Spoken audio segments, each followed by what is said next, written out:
I have a vision and a plan, and this year's team is to upset that vision, because that vision and plan is not trading next year's second-round pick. It's not trading the year after second-round pick. It's not trading players that we took before. But if they play good enough, that makes me make a new decision for February, March, and April of next year. This year, I didn't feel there was enough information for me to say, you know what, we're going to trade some of these seconds and thirds because we're at the cusp. Their job now to make that a much harder decision. That was Doug Armstrong prior to the NHL draft with Alex and T-Bone on BK. We are broadcasting live at the ENB Granite Studios out at the Centene Community Ice Center, where the Blues are hosting development camp today. We are going to be out here until 2 o'clock. The Fastlane will be here tomorrow. Alex will be broadcasting live for the development camp scrimmage this evening. What, 6 o'clock start? 6 o'clock, baby. An hour straight of me and Joey V. You love to hear it. That is commercial free. Yeah. Right here on your home of the Blues, 101 ESPN tonight at 6 o'clock. So much Blues content coming your way over the next 48 hours or so. And we begin with the St. Louis Blues, who, more or less decided we're going to take yesterday off. Begin their off season. From free agency. And Alex, I don't necessarily blame him. I think it's kind of smart. I don't think you go out there and sign Steven Stamkos to a massive big money extension, or Chandler Stevenson to a 6-year contract worth almost $7 million per year, or even, honestly, David Perron for $4 million for a couple of seasons. Like, a lot of the moves that were made yesterday, in theory, sound great. And then you put them onto the Blues, and you're like, does it really change much about how I feel about this team? The answer, for the most part, is no. And so I don't blame them for operating the way that they did. However, I understand if you're somebody that saw the move on Friday with Kevin Hayes. This is kind of where I stand, honestly. Which, by the way, is amazing, because that was the roundtable you guys had pre-draft about Doug Armstrong. He said, I don't envision trading away next year's second-round pick unless they prove me otherwise. And, well, they traded it away. Technically, the team was undefeated when he said that, so they forced him to make that trade. Good job. Good job. If you're somebody like me that says, but BK, they traded a second-round pick to open up cap space to get Kevin Hayes out of here, and then they didn't use any of that cap space. Yeah, I'm with you guys. I think that was more about cash than cap. My tinfoil Ferrario theory is they didn't move him out because they needed the roster spot. They got Kasperi Kapanen back in here, so clearly the roster spot wasn't the most important thing in the world. They didn't move him out here to get that $3.5 million to be able to spend it. They're probably not going to be within $3.5 million of the cap, if I had to guess today. They moved it out because he's making almost $6 million in salary, in cash this year. And if I'm the owner of a team that's going through a retool, rebuild, whatever you want to call it this year, and I expect that Kevin Hayes is going to be up in the press box as often as he's going to be on the ice, I would prefer not to pay that guy $6 million in cash. And if that means sending a second-round pick as an asset, as an owner, to get rid of that cash, cool, do what you got to do. I don't want to spend the cash. That being said, as a general manager, I don't want to spend that asset, that second-round pick, to move on from a player that I don't really need urgently to move on from. So I'm stuck between a rock and a hard place, but I thought JR summed it up well. He said in his piece earlier today, and we'll talk to him later on, coming up in about 20 minutes or so, the blueprint for what the Blues want to do is still in place, and they're not deviating from it. However, if you are concerned about the Blues missing the playoffs for a third straight season and finishing in the murky middle again next year, you have every right to be at this point. That came from JR's column from earlier today over on The Athletic. Alex, after day one of free agency, where free agency is basically over now, how are you feeling about where the Blues currently are and what their plan is in place? I'm not happy about where they're at right now, because as it stands right now, you're essentially running it back from what you had last year, with the exception of maybe Dalibor Dvorsky makes this roster. And I don't believe, even though I do understand that they say that there's a plan in place, I don't believe that plan should be, let's continue to run it back until we get out of these bad contracts. Like Craig Button told us, your job is to make the team better on a yearly basis, and you got to find a way to get yourself out of that. But I did watch all of those free agents get signed and get massive deals. I mean, I even read Dom's piece today. It goes to show you where I'm at in life these days.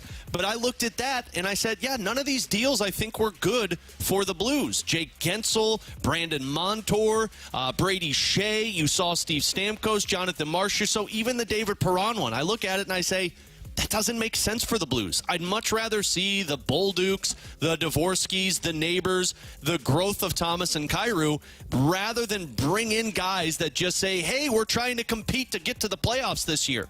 I don't think that makes sense for this team. I don't know what this plan is that they have in place. Obviously, it seems that it's letting these young guys start to acclimate themselves to the NHL level, get out of some bad contracts, and then a year or two, you hope that you can start to bring in more players like Nashville just did this offseason. But I still view the Blues as the second worst team in the Central Division as it stands right now. So to me, yes, I have faith in the Blues' plan of what they're telling us, because you got to see what Dvorsky looks like. You've got to see what Bolduc looks like. You have to see what Snuggerud looks like. But you also need to make this team better than what it is right now. And that's where, unless they make some other move, the optimist in me hopes that they have another move up their sleeve and it's just biding your time until you can get there.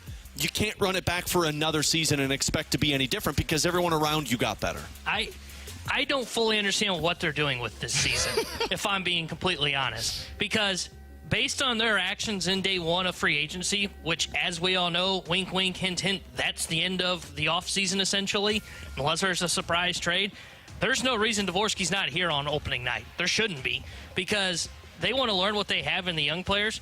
Okay, Bolduc, we've talked about it. Like, his ceiling, maybe he's a second-line winger. Yeah, they kind of need to find that out, but he's probably a third-liner. Zach Dean, his ceiling, probably a fourth-liner. Got to find that out. The guys that, like, hinge on what the future of the St. Louis Blues organization looks like in terms of the young players, Snuggerud, well, you will not see him this year as he's returning to college, and Dvorsky. Well, if he's not here, well, then what the hell is this season? Outside of what you just said of waiting on bad contracts to come off of the books. A wasted year, as I would call it. And you're not going to be competitive. Their alternative to me, like you saw Chiron get moved for a third-round pick. Do you find a way to make that kind of a trade? What I'm saying is, I agree with what Alex was saying of, okay, it's Army's job to figure out how to move off of a defenseman. So I would say try and find a way to get off of a defenseman's contract. I don't care if it was Kruger-Falk. If it was Nick Leddy, change for change's sake, okay? I don't like a lot of the contracts that were signed in free agency, so I don't have an issue with that. But I think with their actions now, Dvorsky has to be here on opening night because he's the one guy that they have to start to figure out what they have in. Bolduc and Dean, yeah, those guys are bottom six forwards probably. They're not the guys that can kind of turn what the direction is for the St. Louis Blues 2 or 3 years from now.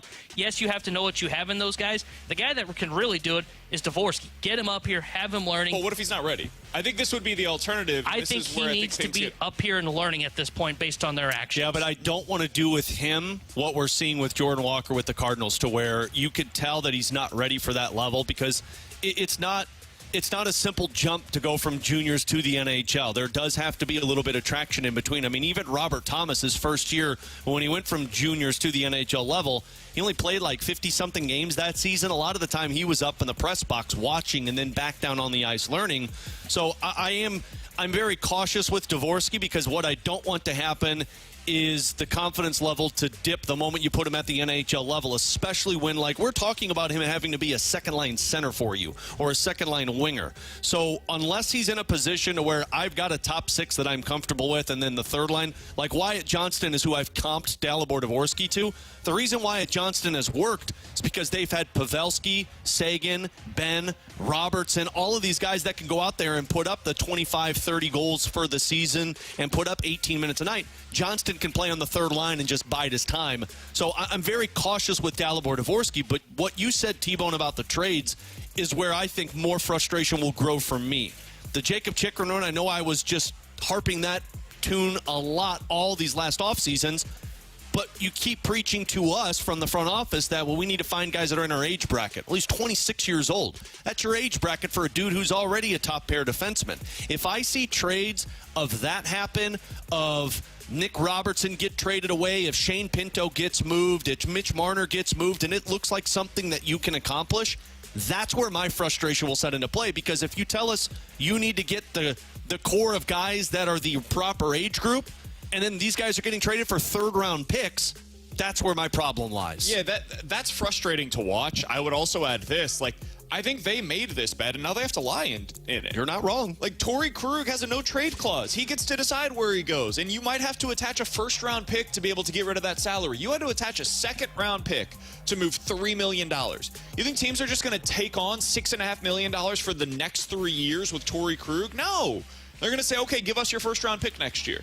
And if you're giving up Torrey Krug and a first-round pick, you now no longer have your first or second-round pick in a season where you're not expecting to be very good. That defeats the purpose of not being good. The whole value of not being good this year is to have those picks. And so this is where I think it gets really difficult. Is I don't think they should trade Torrey Krug if it means getting off of that kind of an asset. I don't think it's smart. I think next year is the time to do that. It's not going to be super fun to watch the same defensive core again for the third straight season. I'm not disagreeing with anybody in that regard. But because they have full no-trade clauses right now, you are unbelievably limited in terms of what you're able to do with them. You have to listen to what they want. And if those teams that they're willing to go to aren't willing to give you anything and say you need to attach a sweetener with them, then you're stuck. And I think that is where the Blues find themselves right now, is they are stuck. This is a number of years that have culminated, and the Blues looking at the roster right now and saying, we don't have flexibility. Like, this is what we are. And so as you're looking towards this offseason, this was always the logical endpoint. Yep. And it's why I said all along, Alex, I think they're going to be worse before they get better. It's why I said I think they're going to run it back with this defensive core. And I'm wrong about everything on this show. This one I thought was not too hard to foresee. They just didn't have a lot of moves that they were going to be able to make, and it's why I think they're going to bring back Pavel Buchinger as well. It's why I think they will likely extend him, because at some point, you need players. The prospects have to become players. The guys that are on your roster that are really good, you want to keep them around long term, and I think that's where we're at is, okay, what is the next move for this Blues offseason? I think they're going to explore the RFAs. I think they're going to explore seeing if there's any trades out there, whether that means somebody willing to take on their defenseman that has a no-trade clause, or seeing what's out there in terms of teams like a Ross Colton that maybe gets pushed out because of the money that a team needs to be able to finish out their roster. Otherwise, I don't think there's a lot this team can do. I think they're going to say, this is our roster, and let's see what it looks like going into opening night. But to me, then that's giving me mixed messages if you re-sign Pavel Buchinger while all of these other RFAs are out there, because that doesn't fit into your age bracket. He's not your age bracket. You're signing a 30-year-old for potentially a 6, 7, 8-year contract, to where right now that asset could get you an RFA that is in your age bracket. He's 3 years older than Kyrou. I understand it, but I think Kyrou is the ceiling of the age bracket they're talking about. 6 years in his prime. Yeah. 6 to 7. We're talking about that guy being 32, 33 years old when Parayko's 31. Defenseman age better, though. He's the exception, too. 30. But those are the exceptions, because those guys were there. You built this plan that they've been talking about is surrounding Thomas and Kyrou. And so you're adding the young nucleus that he's talking about to Thomas and Kyrou, who are 31, 32 years old 5, 6 years from now, and you've got Jake Neighbors, who's 26, you've got Dvorsky, who's 25, you've got Snuggerud, who's 25, and then you've got a 36-year-old that you're saying he's our top-line player? He's not going to be 36 at that point. In 6 years? I mean, why are we talking about 6 years from now? We're talking about a 32-year-old Robert Thomas, a 32-year-old. But that's what I'm saying. I'm talking about the back end of those contracts for Thomas and Kyrou is when you're expecting to compete. If it's going to be 6 years, they've got bigger problems. I'm not saying that's when it's starting. I'm saying that's when you are in that window of competing on the back end of that. And it doesn't make sense. But you're hoping that you have more than the back end. You want the front end, too. And on the front end, if you want 3 years from now to be good, you might need Pavel Buchinger to be around for that. Right, but you're stating that he and Thomas and Kyrou are your 3 best players. Potentially, you could also be saying that the young guys come in and contribute right away. That's the hope for this next nucleus. The cap is going to increase in a way that you're not hindered by 3 contracts around $8 million apiece on your in your forward group. But again, if you re-sign that is not in the age bracket that you're telling us, the 26-year-old, the 25-year-olds, the 23-year-olds. And if you hold on to it and you don't get a contract extension done, and then you just move on from it, you have to get a contract extension done. Agreed. If you're holding on to it. But I'd be very concerned that they look at this and say, well, we need him for the rest of this season, and if we can't trade him now, then we'll just trade him at the deadline and get something with it. And I'm not arguing in favor of that. I want to be very clear here. I think that would be a misuse of your asset. If Pavel Buchinger is around for this year without a contract extension, I think it'll be a mistake, personally. Because that means that you're just playing the string out for a team that they clearly do not view as a contender going into this season. Otherwise, they would have been more active yesterday. They're not limited by cap space. That's not a problem for them. They're limited by what they believe this team is going to be capable of accomplishing. So there's no reason to keep Pavel Buchinger unless you are extending him going into this season. And that is a conversation that we will certainly have plenty over the coming days, weeks, months, and potentially years ahead. With Alex Ferrario and Tanner Hendrickson, I'm Brandon Kiley. In 15 minutes, we'll talk all of this over with Jeremy Rutherford, Blues insider for The Athletic. But next, the Cardinals finally have an interesting wave of arms that's coming up to the big league level sooner rather than later. And they're going to be featured on a national stage. We'll tell you about that next year on 101 ESPN. It's time for a DraftKings at Casino Queen Redbird report on 101 ESPN. Brooke Grimsley here for your Redbird report. After going 7-3 on the homestand, the Cardinals are back on the road for 7 games, starting with the 3-game series against the Pirates tonight. Kyle Gibson will get the starting nod for the Cardinals, and it will be Mitch Keller for the Pirates. In the month of June, Gibson recorded a 3.97 ERA, while Keller produced a sharp 2.35 ERA. First pitch tonight is at 5:40. The Redbird report is presented by DraftKings at Casino Queen. Play, stay, dine at DraftKings at Casino Queen.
Looking for a great deal on a reliable pre-owned vehicle? Visit Travers GMT Auto Sales with locations in O'Fallon, Missouri and Florissant. Choose from over 1,000 vehicles, including Chevy, Ford, Dodge, Lexus, Mercedes, BMW with new arrivals daily. Travers GMT in O'Fallon and Florissant has financing for everyone, regardless of your credit situation. Don't forget to ask about our free 2-year or 100,000-mile free certified warranty. Family owned since 1995. Stop in at Travers GMT O'Fallon or Florissant or shop us online at TraversAutomotiveGroup.com.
BK and Ferrario's live coverage of Blues development camp at the Centene Community Ice Center. Refreshed by Bud Light for the fans on game day.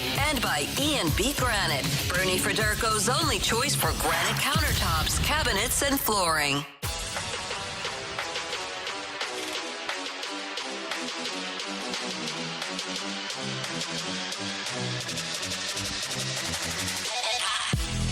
Hey, the St. Louis Cardinals have an interesting wave of arms coming through their system right now. With Alex Ferrario and Tanner Hendrickson, I'm Brandon Kiley. It's BK and Ferrario here on 101 ESPN. It was announced earlier today that Tink Hintz and Quinn Matthews will be representing the Cardinals in this year's Futures game. Alex, we've seen a lot of Cardinals over the past few seasons as a part of this game. That included Mason Wynn, of course. Some of their position players have gone through it. If I'm not mistaken, Tink Hintz was also a part of the Futures game last year. Yeah. Now you're adding Quinn Matthews to that list. He has also been promoted up to Double-A. He's rising through the ranks very quickly in the Cardinals system. This is a guy that threw like 150 pitches in a game last year at Stanford. He's been really productive so far for the St. Louis Cardinals. This was the goal for them in the minor league system for 2024, Alex. Find 2 or 3 young arms that show you the ability to help the Cardinals at the big league level at some point next year. Starting pitchers that can actually help you. It looks like Quinn Matthews might be one of those. We've been talking about Tink Hintz now for a couple of seasons. Despite the injuries that have kind of plagued his June, he's been really successful this year at the Double-A level. He's also getting a little deeper into games now. And they've got Cooper Jerpy, who's been really good for them as well down in the minor league system. This is the start. They need to keep adding to that, and this year's draft will be a big part of it, but it looks like maybe they're finally starting to develop some of these arms, Alex. Yeah, and you also didn't even mention Gordon Graceffo, who we saw at the major league level that looked really good. So I've bashed on this team a lot about, not having arms in your minor league system, and you do have to give them some props now. Now it seems like they at least have guys that are, I would say, competing for a rotation spot next year in training camp, but if anything, that if you've got to call upon somebody, there's 3, maybe 4 guys that you can at least go to in a pinch, rather than what they've done this season, where we were talking about picking up Brad Keller off of waivers. We were talking about making some guy into a pitcher. Now you've got 2 guys that are pitching at the Futures game. You've got 1 guy who is pitching really well at the Springfield level in Cooper Jerpy, and then a guy who just got a taste of the major league level. That's the depth that I've always been wanting to see from the Cardinals, because you can't rely on 5 dudes being healthy for you all season long. Now, are these guys aces? I don't think so, but these guys are going to be quality pitchers that could fill in the 4-5s, which seem to be the most dire need for the Cardinals throughout most seasons. It kind of reminds me when they had that wave of, it was, I think, Jack Flaherty, Luke Weaver, Marco Gonzalez, and I think there was maybe 1 or 2 more arms that were kind of in the system at that time. Dakota Hudson was another one of those, where they had this wave to where it was, okay, you can see there's like 5 or 6 options. Let's see who kind of weeds themselves out as they get closer. 2 of them. Get 2 of them to the big league level. And to tell you how high Quinn Matthews is rising on the board, I just saw this, and this is interesting. He is now the 2nd-ranked prospect in the Cardinals' top 30 on MLB.com. He's now in the top 100 in all of Major League Baseball. Wow. He is ranked 100 in the top 100 of prospects. So you're now starting to see that next wave of 5, 6 arms, and they'll kind of weed themselves out. You'll see what you get when you get them through AAA, potentially up to the big league level. Within the next, I'd say about a year from now, the Cardinals are going to have multiple options come July of 2024 to where they, or 2025, excuse me, where they can look at their minor league system if they need a pitcher and go, okay, what does Tink Hintz look like? What does a TK Roby look like here? What does a Quinn Matthews look like here? And they can start to experiment. If Mo says this offseason, hey, we think our depth of starting pitching is better, I'll actually believe him this time, because they actually do have some depth that's coming through their system. And the goal should not be that they start the year at the big league roster next year. That should not be the goal. They should have learned that from a year ago when they said, okay, we're going to go in with Matthew Liberatore and Andre Palante and Zach Thompson and Dakota Hudson, etc. No, come into the year with 5 guys in your rotation that are solidified. And if one of these players ends up pushing them out of the rotation, great. That's ideal. That's what you want. But you look at the teams that are the best in Major League Baseball right now. Look at what the Rangers have done with their rotation. It hasn't gone as expected this year, but look at what they had available to them. They had an extra rotation on the IL. Look at the Dodgers and what they do. Look at these other teams that are building the quote-unquote right way. Hell, even the Phillies. They had Turnbull as a part of their rotation for a little while, and guess what? He just goes to the bullpen. They signed him as a free agent, goes to the bullpen because he's successful. They're potentially going to be limiting his innings this year, and you find a way to make it work. The goal should be for these young guys to displace one of your current starters, or when they get hurt, they can come up and replace them and give you starts. You don't want to be in the same position next year that you're in right now, where you were scrambling for 6 weeks to decide, okay, what do we do with this fifth starter spot? Do we have anybody that can take over? This will hopefully help prevent that in the future. I did want to ask you guys, because T-Bone was talking about listening to MLB Network Radio a little bit earlier today, and they were having a conversation about how some teams are building around pitching and others are building around young position players. You kind of have to make a choice. It's hard to do both simultaneously. Almost nobody has accomplished that. What would you rather have? If you're a team and you could make a choice of, we're going to have a really good crop of young position players coming through our system or young pitching coming through our system, what would you guys prefer in an ideal world? I would prefer young position players because I don't trust pitching anymore in Major League Baseball. It sure feels like pitching goes away pretty quick, i.e. look at what the Marlins were from last year to this year.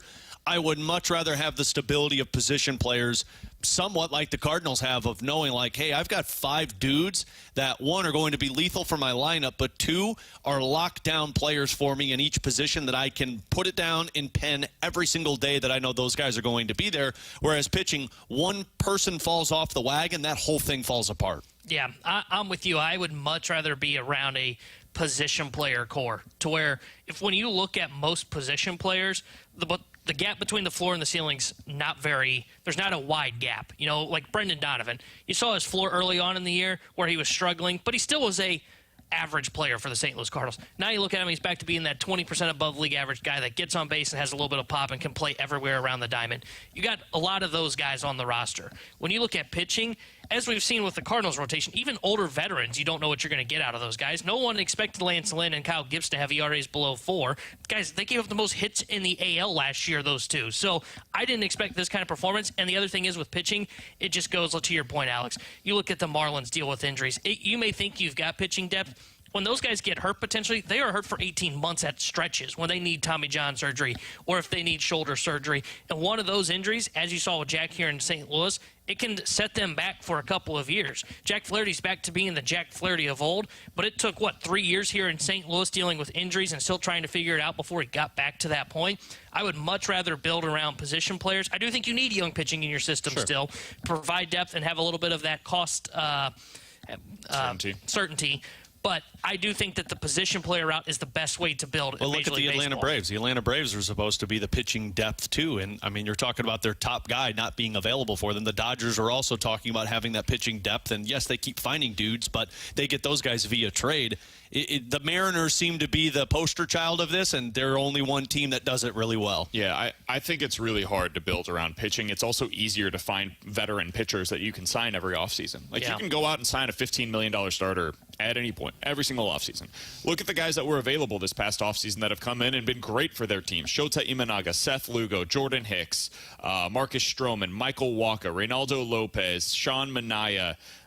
Tyler Mahle hasn't started yet, but he could potentially end up helping the Rangers in the second half this year. Eric Fetty, Jack Flaherty, Luis Severino, Kyle Gibson, Lance Lynn, all of these guys have come in and been productive for their respective teams.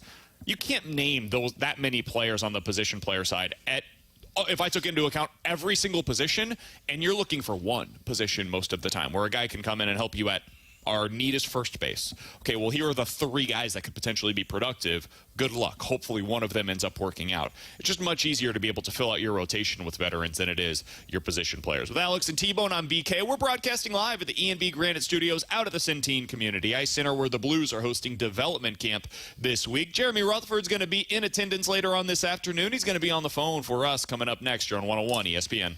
Coverage of 101 ESPN is presented by Onder Law Injury Lawyers. GetJim.com.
Catch the Balloon Party with Tim McKernan and Action Jackson. Weekdays from 10 to 11 a.m. on 101 ESPN.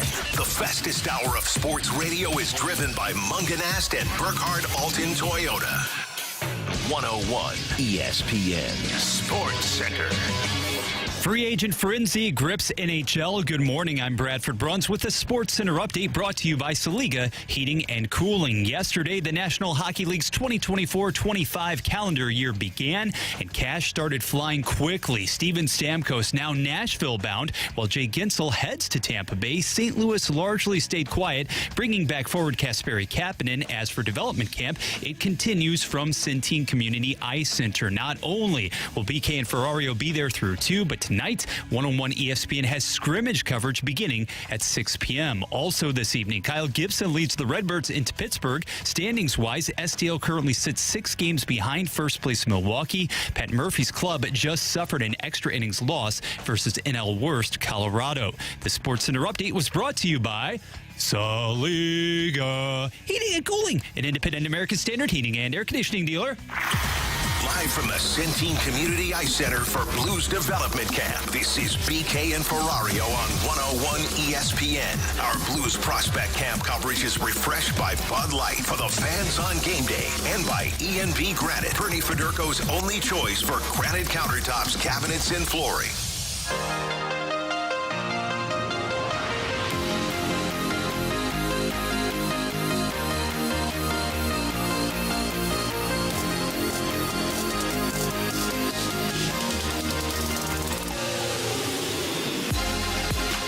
Ferrario and Tanner Hendrickson. I'm Brandon Kiley. Bradford Bruns working the board, doing a great job for us back in the studio today as we are broadcasting live at the E&B Granite Studios at the Centene Community Ice Center, where we are expecting to see Jeremy Rutherford later on this afternoon. He, of course, is the Blues insider for The Athletic. He joins us each and every Tuesday here on BK and Ferrario. JR, we appreciate the time as always, man. What was your biggest takeaway from what the Blues did or did not do yesterday on day one of free agency?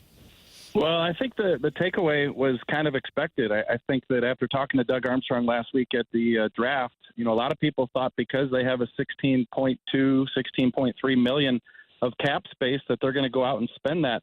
And I've just never gotten that vibe from Doug Armstrong or Tom Stillman in my conversations with them. They've talked about spending the money smart.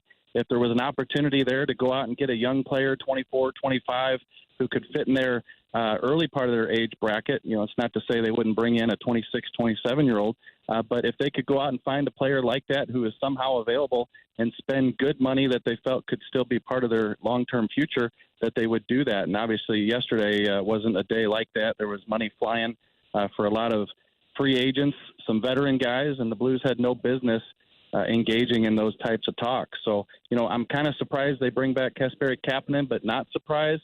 I felt like last year was a very difficult year for him, and I thought that the Blues would move on, BK. But Doug Armstrong during this retool has shown that he's going to try to find cheap guys that he feels can still play, and getting Kasperi Kapanen for $1 million for a year, I guess, wasn't as huge of an issue as it was with the fans. So, JR, I apologize if I've asked this question before, but I think it's important after yesterday because it seems a lot of Blues fans, like myself, are a little confused as to what this plan is that Doug Armstrong is talking about with this retool. So from your understanding, what do you believe the plan that they have in place is? Yeah, no, I think it can get confusing. I really do. And that's why in that Blues fan survey, I asked the question, do you understand the plan? And 50% of the people said no. I think that Doug has a vision that he knows it's going to take 2 or 3 years for this team to even be able to compete with the better teams in the league, much less the top teams in the league, right? And so in the meantime, what they have said, and this is the column that I wrote today, is that they still want to be competitive. Well, that creates a tough situation because as we saw this year, it puts you 90-plus points. Yeah, sure, entertaining at times.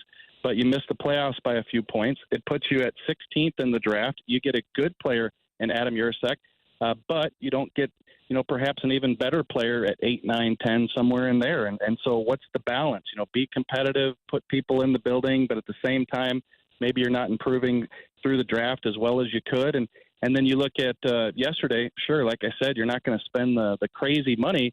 But as you look at the Blues right now, and granted, there's an entire offseason here to do things that could make this team better by the opening night. But right now, you can't see them competing for even a wild card unless you're strictly banking on, playing like last year, having a similar year where you were a little bit surprising with what you had on the ice. So to me, you talk about Doug Armstrong's plan. I think it's clear to him what he's trying to do here, and that it's going to take a couple years. Eventually, this youth is going to rise, and it's going to be the new face of this retool. But at the same time, the talk about competing, I just don't see it unless there's some different moves that are made. I think, JR, for me, and I'll be honest, I kind of fall into this category. The one move that has some fans a little confused is attaching the second-round pick to Kevin Hayes' salary to move that off of the books and to do what is essentially a salary dump. Now, that's the going rate. We saw this with Jake Wallman, right? Jake Wallman was moved for a second-round pick to get his salary off the books for the Detroit Red Wings as well. So that makes sense that it would cost that much to get rid of him. But if you're a rebuilding/retooling team, part of the value of being worse is having those earlier picks available to you, and the Blues no longer have that second-round pick. And it does not appear that they're going to be using the cap space that they opened up from Kevin Hayes. What do you believe was the primary motivation to making that kind of a move with Hayes? To cut bait. And I understand the argument, and I'm not going to sit here and try to justify moving a second-round pick. On paper, you trade a sixth-round draft pick to get a guy, and a year later, you trade a second-round pick to get rid of him. It's not sustainable if all the moves are like that. But, Doug Armstrong, when I talked to him in Vegas, owned that one, and he said on paper, this isn't one of my greater moments. So I understand that. But I felt like I understood what they were trying to do here. Normally when you move a salary like that and give up a high draft pick, you're really trying to create some salary cap space, and you're going to go out maybe the first day of free agency. I think a lot of Blues fans expected, because of that salary cap dump, they were going to go out and do something. Yeah, I didn't expect that at all, and that's what I wrote, because I feel like they've been pretty clear on they weren't going to go out and spend that type of money. And during the retool, they likely aren't going to spend to the cap. So are they going to go out and try to find some players and perhaps sign some money? And if that young player unexpectedly becomes available on another team, you can make a move like that, and you can spend that money. But I don't think they went into the situation saying, hey, we could move Kevin Hayes, clear up $3 million for the next 2 years, go out and find player X and spend good money on that player. That's not what the intention was. The intention was they didn't see a future here with Kevin Hayes. He had 2 more years left, and you're able to, mix up your lineup and put some young players in there the next couple of years. And I'll say this is all due respect to Kevin Hayes, too. When you're putting your young players out there on the third line, you want to put them with some talent that can get up ice, move the puck, and help them create, develop, and get better. I don't think Kevin Hayes was that player. And so, like I said, they cut bait. The moment that I saw Kevin Hayes was traded with that second-round pick, internally I said, okay, well, there's got to be another move coinciding with this, because that just seems such an aggressive move just to move off of a player. Now, obviously nothing's happened yet, but as we've seen with Doug Armstrong, sometimes it takes a while for trades to surface for this team. Do you feel like there's another move in there for the Blues? Well, and that's the thing. I'm glad you bring that up, because what I didn't mention is they did make a pitch for Chandler Stevenson. They were interested in the Vegas Golden Knights player who ended up signing with Seattle. But instead of, 4 years like you hope the Blues could get, around $6 million, which is what I was kind of projecting in the article last week, he signs for $6.25 million for 7 years. So that's nothing that the Blues should entertain. I mean, you're talking about a player who's going to be in his late 30s. That makes no sense for what the Blues are doing right now. But, could it have been a situation where you're moving Hayes in hopes that you could bring in a Chandler Stevenson? Yeah, but none of that stuff is ever guaranteed. So, there's some players still on the market, but as Doug Armstrong, I guess he'll talk in the next day or two about the situation, they're going to look at this roster as probably trying to improve it by trade. And I asked him, because you moved Kevin Hayes, do you need to go out and find a third-line center? He said not necessarily. Buchinger can come back. He can play second-line center. Braden Shen can play third-line center. You have Oscar Sundqvist. I think he'll be ready for the start of the season. So you've got some people who can play that position if those trades don't materialize. But so I think, wrapping all that up, I think that you went into the situation with the best intentions. Hey, maybe we could go get a Chandler Stevenson. But as we see in free agency year in and year out, it likely doesn't work because of those big numbers.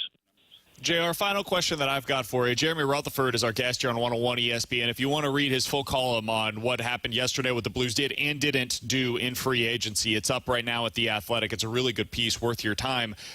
JR, my firm opinion on Buch, and we were talking about this a little bit ago, is that if you don't re-sign him this offseason, you probably need to trade him because you don't want to go into this year kind of doing what you did with Vladimir Tarasenko, and then you're trading him at the deadline potentially. To me, that doesn't make a lot of sense for where this team is at right now. What is your opinion of where they're at with Buchinger and what the immediate future holds for him here in St. Louis? Yeah, I agree. And let me set the table here. You know, I talked to Doug Armstrong about this the other day, and I was kind of surprised by his answer. He said that, yeah, we're going to talk some more in July.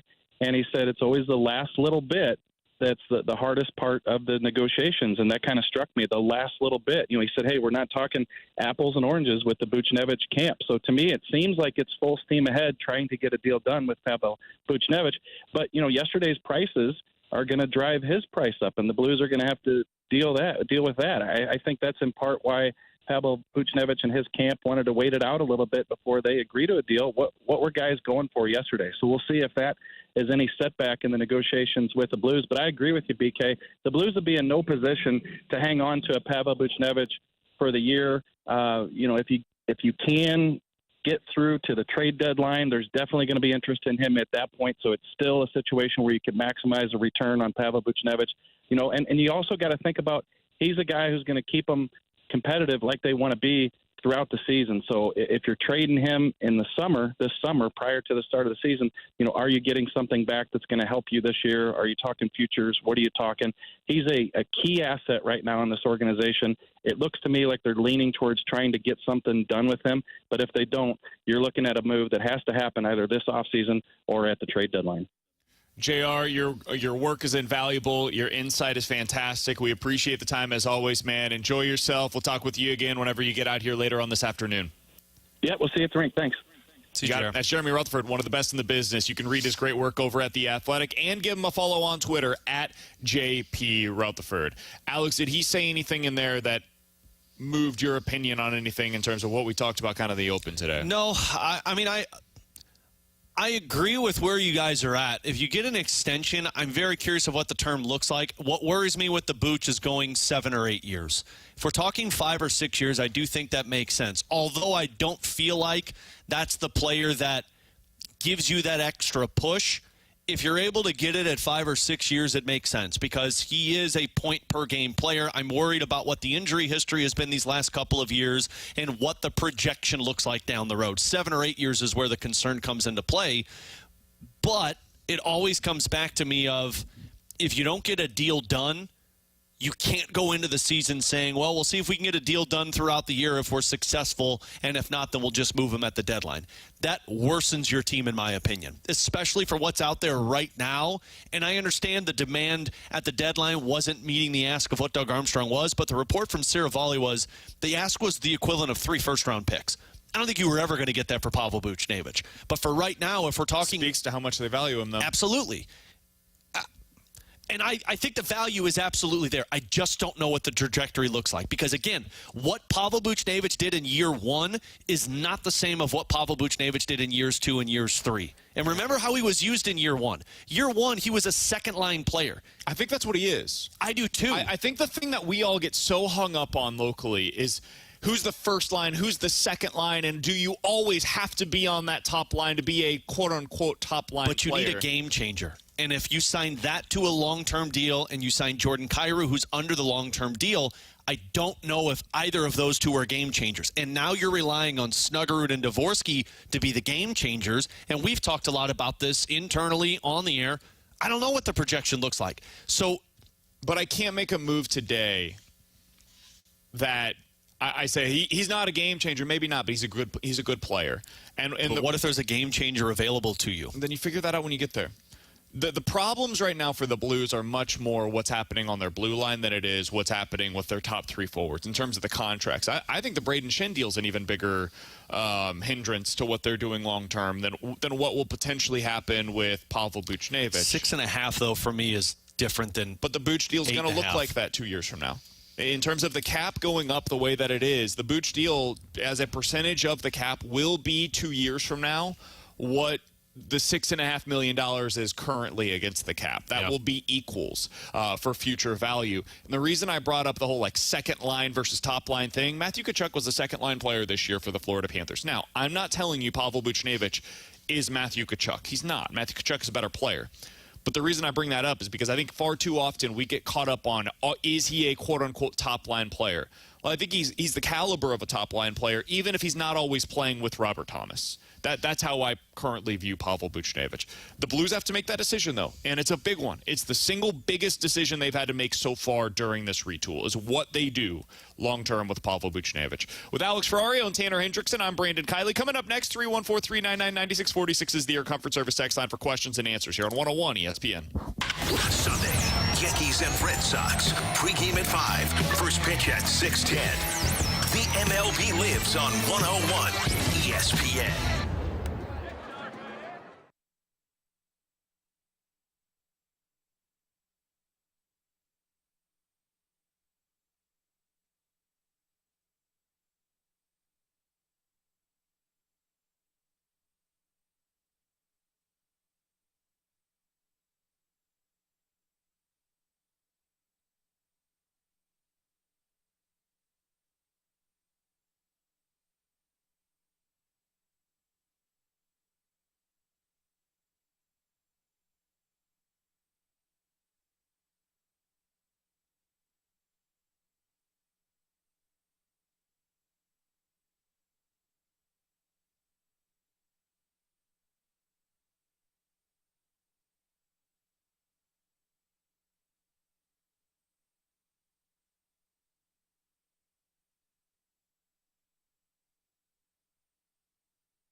Hear every St. Louis Blues game right here. WXOS HD1 East St. Louis, 101 ESPN.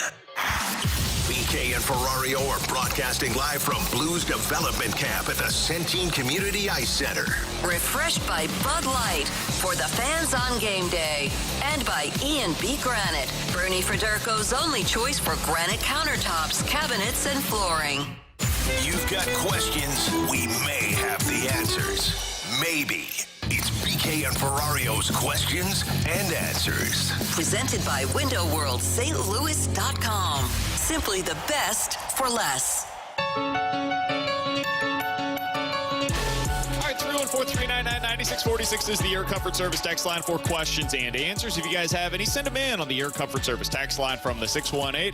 Guys, would you feel different about the Blues if they had Dunn and Mikkola instead of Krug and Perunovic? Mikkola played top 4 minutes for a cup team. Dunn, arguably the Seattle Kraken's best defenseman. Well, yeah, but I feel different because of the money. Like, you're talking about $13 million for those two players that you just talked about. Or who they said, Krug and Leddy? Krug and Perunovic. Krug and Perunovic. Okay, so you're talking about like $7.5 million. I mean, that's what Vince Dunn is making right now, and he's 27 years old, and Mikkola's making like $2 million. Guys, I don't think Dunn was going to become that player here. Dunn was never going to be who he is in Seattle here. I'd agree with that. Not unless. Do you think Mikkola would? Because I could see where Mikkola maybe could have gotten to that point here. Because he's not a puck-moving defenseman like Dunn. Mikkola's the same player there that he is here. It's just a different situation. You tried it here and with Mikkola as a top pair, and it just didn't work. Now, I do think, and this is no shot against Craig Berube. I think Craig Berube's a great coach, but I do think Vince Dunn develops maybe differently under a Drew Bannister than a Craig Berube, because Berube just. Yes, you want your defenseman involved, but not to the equivalent of what he's doing in Seattle. Essentially, they're doing with Dunn in Seattle the same way that Vancouver does with Quinn Hughes. Like, you're a forward. Go be a forward, but play defense. And they were never doing it here. From the 314, guys, who's done a better job of managing their respective rosters over the last 3 or 4 years, Mo or Doug Armstrong? This is a much more interesting question than I think people would expect it to be. I think they are a push. I think they are the same. I think it's Mo, and I'm not even sure I think it's close. I think the tough part is, like, Mo's not stuck. Mo didn't go all in, though, when he needed to for a championship, and that's the part that gets me with Mo. Armstrong's put this team in this position. But here's what I would say. Would you have gone all in? The year that Arenado and Goldschmidt were MVPs. The year you acquired 21 and 22 was the year I would have gone all in. Yeah. And then you got 22 more than 21. 22, yes, but 21. I mean, you still had like an MVP. 22 was the year that they had Jordan Montgomery and Jose Quintana at the deadline, though, right? Yeah. And that's a good deadline. Yeah. It's a really good deadline. But I would have gone more in. I mean, when you got those types of players. The reason I say it's Mo, and people hate what I'm about to say, Mo has built the roster for more sustainability. Yeah. And if you get to October or you get to the Stanley Cup playoffs, as we've seen, anything can happen in the playoffs. In those sports, NBA I think is a lot different. NFL I think is a lot different. Mo has built trying to reestablish that sustainable model. Army did make that push, and he did get a cup. But the problem is he's also now, since he let Petro walk, has been chasing his tail from that one decision and got himself stuck to where we're here having the conversation about their offseason today. And that's what I would say is the difference is I think despite all of the trouble that we give Mo for some of the young guys that he's moved on from, I think the veterans that Army has moved on from is actually more alarming to me. Yeah. Like moving on from Petro when you knew what he was. Moving on from David Perron when you knew what he was. Those are the kinds of moves to me that are a little more concerning than not seeing what Randy Arozarena was going to be. Not seeing that 4 years after you let him go, Adolis Garcia was going to become a really good major leaguer. Like those are a little more explainable, and that's more similar to like a Vince Dunn or a Nico Mikkola, like young guys that go on and win, or Jake Wallman, young guys that go on and flourish elsewhere. Veterans, especially a number one defenseman, which would be like the equivalent of a number one starting pitcher for the Cardinals, just letting that guy walk out the door when you had him internally and it would have been okay to get. Yeah, that's what I think is. That's the move to me that it all comes back to, is letting Petro walk. All right, coming up in about 15 minutes or so, how does this free agency class influence the cost that it is going to require to re-sign Pavel Buchnevich long-term? We'll talk about that coming up in just a little bit, but next, what were the most important performances in June for the St. Louis Cardinals, both good and bad? We'll get to some of those next here on 101 ESPN.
BK and Ferrario on 101 ESPN. Broadcasting live from the Centene Community Ice Center for Blues Development Camp. Refreshed by Bud Light for the fans on game day. And by E&B Granite, Bernie Federko's only choice for granite countertops, cabinets, and flooring.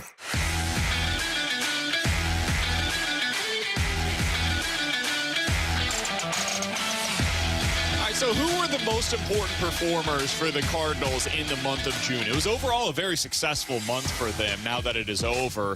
They found themselves right in the wild card contention. They're not out of it in terms of the division either. And you end up making up the ground that you lost when you started the year 15-24. With Alex and T-Bone, I'm BK. We got Bradford Bruns back in the studio. We're expecting to be joined by some of the Blues prospects over the next hour and a half or so. So stay tuned for that. You can check it out on YouTube. YouTube.com/101ESPN STL is where you go to find it. Alex, when I look at the most important performer for the month of June, I got to go to Brendan Donovan for me. I think it's kind of gone a little under the radar, but in the month of June, he hit 300. He did not have his usual on-base percentage self. He was more about contact than he was about taking the walks. And this is something that I think is really interesting about his profile is he does kind of ebb and flow with the walks. If he's getting a bunch of pitches in the zone, as you would expect, he's going to go ahead and make contact. If you're going to give him stuff that he can hit, well, I'm going to go ahead and do damage with it. And in the month of June, that is exactly what he did. He finished the month with a 300 average and a 465 slugging percentage. He was the highest player on the team when it came to his OPS plus for the month. He was 35% above league average offensively. To me, if Brendan Donovan doesn't have that kind of a month, if you're looking at this thing and you're looking at what you got out of Nolan Arenado and Paul Goldschmidt and certainly what you got out of Nolan Gorman, you're up the creek without a paddle. This team had no chance to be able to score offensively. That dude saved their bacon, and this is the value of having 3 or 4 left-handed bats in your lineup at any given time. You should always have at least one of them that is hitting well. And in the month of June, you had Brendan Donovan, you had Alec Burleson that were taking the baton from Nolan Gorman, from Lars Nootbaar while he was hurt. To me, Brendan Donovan was the singular most important performance, especially offensively in the month of June. Yeah, in the same light as you, I'm going with another left-handed bat. My most important was Alec Burleson. I think you won a majority of your games in the month of June because of Alec Burleson. Now, his batting average wasn't as high as Brendan Donovan, a 271 batting average, but you're talking about a 514 slug, 7 home runs, 5 doubles, struck out only 16 times with 107 at-bats. So to me, I looked at Alec Burleson as the most important performance in the month of June because you didn't have a game-breaking bat in the lineup. Brendan Donovan was up there with him, but for where they hit Alec Burleson in the 2-hole with Mason Wynn leading things off, and then when you got to the 3-4 with Nolan Arenado and Paul Goldschmidt, you more times than not were stuck with runners in scoring position. But when Alec Burleson stepped to the plate, that was the performance that I thought was the most important for the team. Because without him, I think you're talking about a losing record in the month of June. And the good thing with Donovan's performance from when he turned it on was it makes up for the fact that Wynn he struggled by Wynn standard so far this year. I mean, he was only 8% below. And he had a slugging percentage of 375. He did not get on base above 30% of the time. And it's because what drives his on base? His batting average. He does not draw enough walks to really drive the on base. So when he starts to scuffle, I'll be curious to see how long they want to stick with him in the leadoff spot because he's not like Donovan, where Donovan, when he is drawing those walks, he can get on base and set the table. But the nice thing is if you're the Cardinals, now you've got 2 options. When Wynn is going right, boom, you can place Mason Wynn up there, and he provides a little bit more of a different element when he gets on base because he's got more speed than Donnie does. But if he is struggling, boom, you can move Brendan Donovan back up into that spot. Or if you want, like it is interesting, you mentioned how he can turn the walks on or off. Maybe he can become a 5-hole hitter for you to where at times you can say, hey, Wynn's going well, he's going to be the leadoff guy. Don't worry about your walks. Go out there and be Brendan Donovan that's hitting for average, slapping some doubles, hitting some home runs because Donovan's got sneaky good power.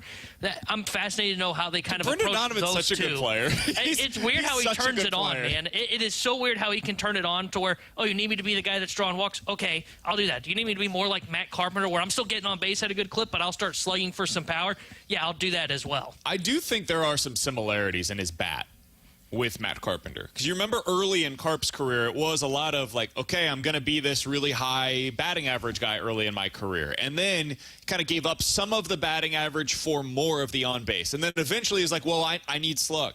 Slug is how I'm going to get paid. Slug is what this team needs from me. I'm going to go from being this great leadoff hitter to batting kind of more towards the middle of the order. We are losing out on some of the older veterans that were here at the beginning of my career. I need to fill in that gap. And then, 55 doubles in a season suddenly was something that he was capable of. And 37, I think, home runs in one season, something that he suddenly became capable of. I don't think you're going to see that kind of power from Brendan Donovan, but I think he can be a 25 home run hitter. I think he's got that in him at this point in his career.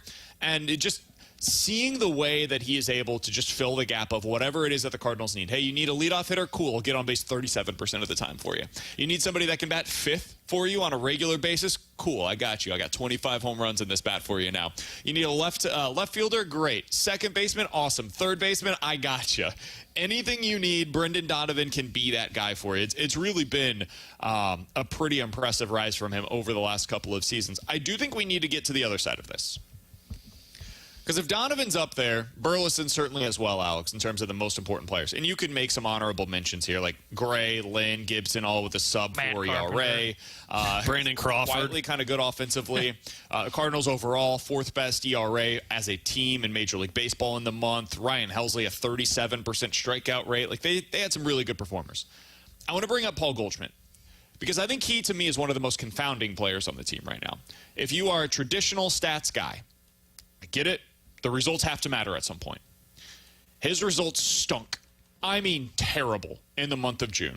230 batting average, got on base 27% of the time, slugged 370, was about 15% below league average offensively. Was not good in any sense of the word. However, if you want to go the more nerdy, advanced numbers, Alex, you look at the underlying stuff for Paul Goldschmidt in the month of June. He hit the ball on average 92 miles per hour off the bat, which is amazing. It's one of the best in Major League Baseball. His expected batting average in the month of June, expected numbers, I know everybody hates them. I don't blame you. 280. He was expected to hit 280. He actually hit 230. His expected slugging percentage was 560, guys. 560 for the month of June. Actual slugging percentage, though, was 200 points worse at 370. According to the numbers, there were only 3 major leaguers that were more unlucky in terms of their batted ball data. They should have got this. They ended up with this in the month of June. So my question to you is, what are you trusting more? Are you trusting the real numbers as to what he did in the month of June? Or are you trusting the underlying stuff, which does indicate, hey, this is getting better. He's starting to show some of the signs of what we've seen from him in the bat. There is still some power here. He's hitting the ball hard. Eventually this will turn and he'll start seeing some of these results. I think you have to read into it basically one way or the other. Which side do you fall more on, Alex? I'm just trying to think if there's more a frustrating statement from BK's mouth than according to the numbers. That's got to irritate people listening. I'm going to go with the eye test. It's true. I'm going to... Why you get angry, man? I'm not angry. I just like this is where he's at right now. I get it. If the Cardinals were to sell Paul Goldschmidt, there would be a really smart team in Major League Baseball. I'm not telling you they'd be right, but there would be a really smart team that would say the underlying numbers are telling us this guy still has it. There's still something here. So that's why I'm presenting this for you. I'm just like hard hit rate for him is 91st percentile this year. He's in the top 10% in the league in terms of how hard he's hitting the ball. Eventually, that has to turn into production. I totally agree.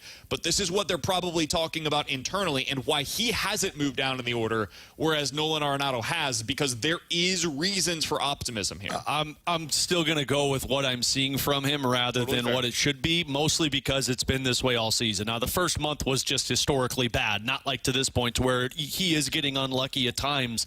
But for somebody who is up there in age and somebody who we have seen kind of a steady decline from Paul Goldschmidt, what you just told me felt like that was the hot streak for Paul Goldschmidt, and then it's going to fall back into the norm for him. So if there's people out there that believe it's going to get back to what Paul Goldschmidt typically is, or maybe better than what he's been this season, all power to you. But I'm going to look at him, and I think that felt more like a hot streak. I mean, with 30 strikeouts and 108 at-bats, I mean, he's striking out 30% of the time. And I know we always go back to the runners in scoring position. Like, he had 11 RBIs total, and that's hitting in the 3-hole for me. So if he is getting unlucky, hopefully that goes the right way because the Cardinals need him. But I'm going to go with more of what we've seen from Paul Goldschmidt this season, and this just might have felt like a hot streak. Yeah, though I do believe in some of those numbers, like the Cardinals preached that with Alec Burleson, and you can see that they were right. So I give them credit for that. I'm still going to go off results. It's a result-driven business, so I'm going to go by what the actual results are, not what the advanced numbers tell me. And the other thing, too, is his strikeout and walk rates are both, one, strikeout rate highest since his rookie season when he played like 40 games, and the walk rate the lowest of his career. That's not typical Paul Goldschmidt, which tells me he's selling out for more power, which means he's more vulnerable in different spots in his plate approach. So I'm going to go more off of what the actual numbers are telling me than what those numbers say. Now, my tone might change by the end of July. You know, right now, sitting here at the end of June, and we're 2 days into July, and they play their first game tonight, I'm saying I'm going by the real results and saying he probably still needs to be lower in the order. If those numbers start to come true by the end of July, then we're having a different conversation. I just remember what they were saying about Matt Carpenter towards the end, and he just it never came around for him, and it never worked out. And it was like, hey, he's hitting the ball hard. Yeah, cool. Where's the production? Eventually, the production has to follow, and we're talking about a year now without production for Paul Goldschmidt, like a calendar year, and that has to matter. Like, I've got to see some bottom line results, and until I start seeing those results, it's so hard for me to buy into this. June was an encouraging month if you're somebody that wants to see a sign of life for Paul Goldschmidt. But it was still so unbelievably disappointing in terms of the actual production that he was able to put on the field. All right, with Alex Ferrario and Tanner Hendrickson, I'm Brandon Kiley. Coming up next, we're going to be joined in studio by Dylan Peterson, former third-round pick by the St. Louis Blues. He played this past season at Boston University, played 35 games there, ended up putting up about 20 points for them. They were a very good team. Went to the Frozen Four, right, lost Alex? in the championship to Denver. So we're going to talk to Dylan Peterson about what that season was like, what his first taste was like of the AHL. He got a few games in there with Springfield. We'll talk to him about that and what his life is like right now at development camp for the St. Louis Blues when he joins us next year on 101 ESPN. From the opening drive, the balloon party, BK and Ferrario, to the fast lane and more. If you missed anything on 101 ESPN today, get caught up with all the shows and 101 podcasts at 101ESPN.com or on your 101 mobile app. Driven by Dobbs Tire and Auto Centers.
BK and Ferrario's live coverage of Blues development camp at the Centene Community Ice Center. Refreshed by Bud Light for the fans on game day. And by E&B Granite, Bernie Federko's only choice for granite countertops, cabinets, and flooring.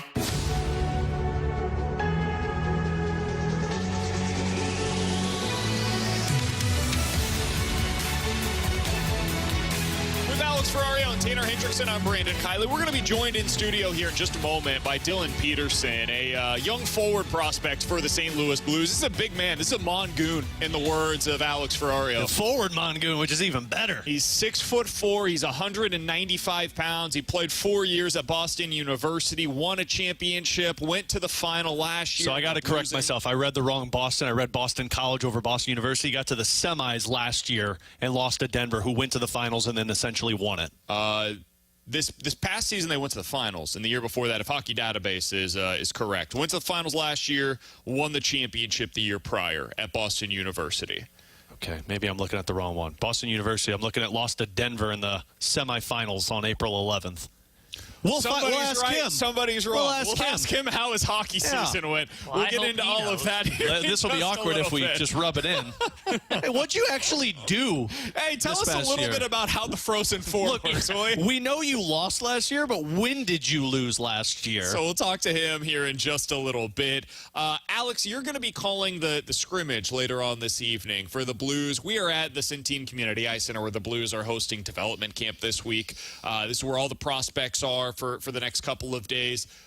What do you learn at something like this? Like as a viewer, not as the team. They certainly will get more out of this, I would assume, than we do, just by honest talking to the guys. What do you get out of this? I think you see more of the skill on display during those. Like yesterday, I got to see some of the video clips that Matt DeFranks was putting out with the Post-Dispatch. You kind of saw them on display. So that was the one that, like Theo Lindstein, for example. Like you're not going to see what it looks like against NHL-level players. You're going to see it against other prospects. And when Lindstein's playing offensively the way he was with the puck, I think that's what really sticks out. So I'm excited for this one tonight because you've got a ton of high prospects that are in the Blues system, and they're going to be on display to do this scrimmage, and it's open to the fans free.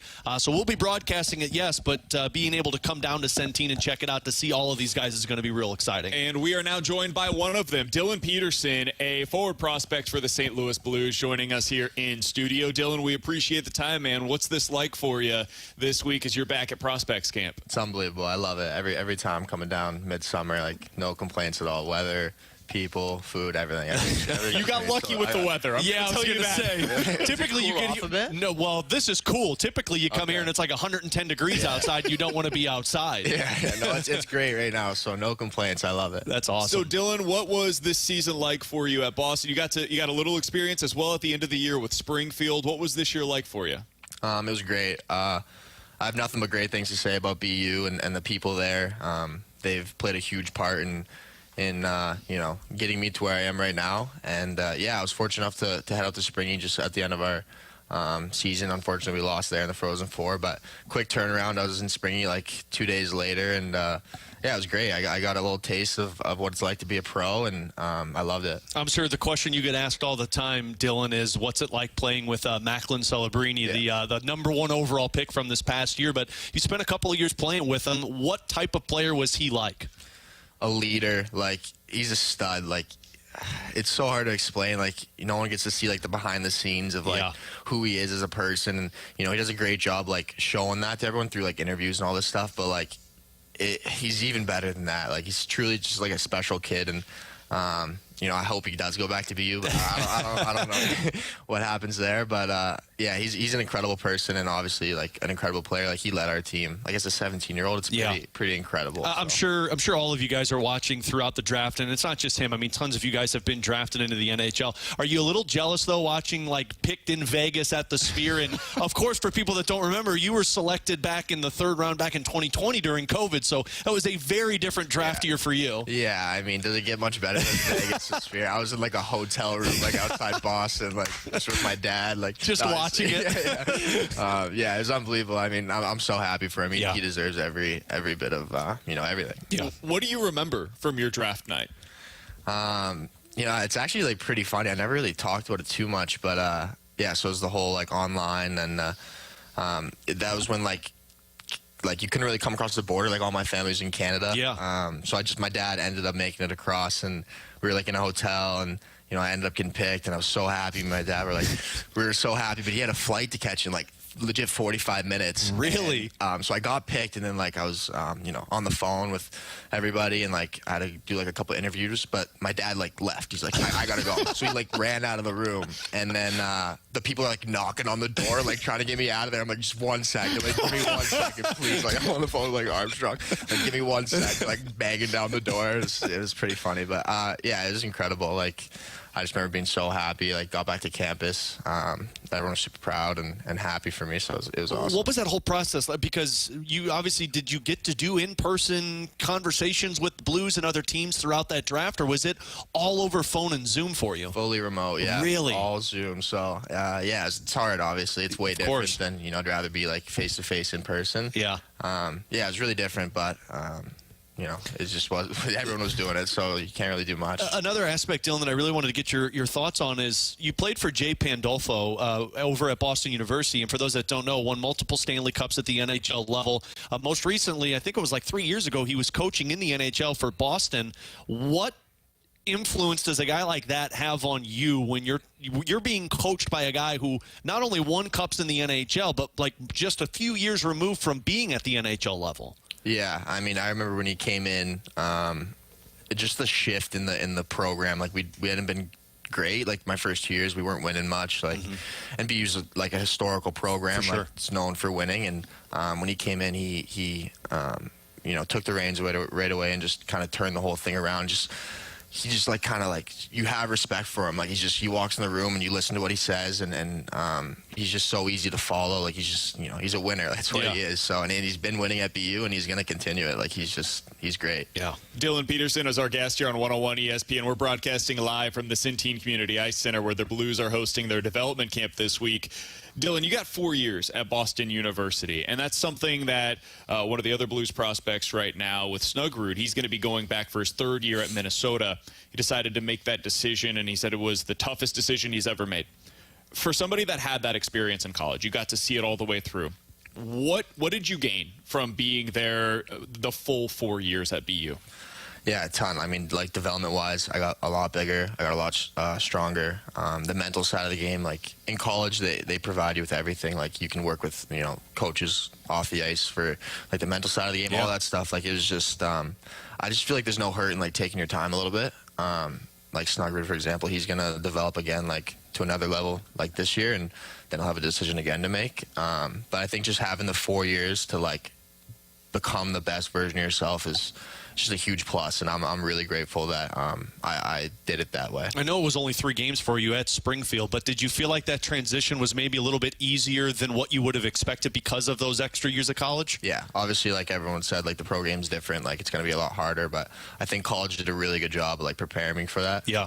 When I went out, for me, it was pretty seamless. Like I felt comfortable. I felt like I belong there, so I was prepared. Dylan, I don't have any more hockey questions, but off the ice, when you're away from the rink and you just have some time to yourself, what are some of the things that you like to do, whether it's with your friends, with your family? What are some of the things that Dylan Peterson is interested in? I guess I'll say my parents moved to Belize actually like 2 years ago. Really? Yeah, wow. So we were in Ottawa, and they shipped it out. They see you guys like we're out of here. But recently I got into like spearfishing.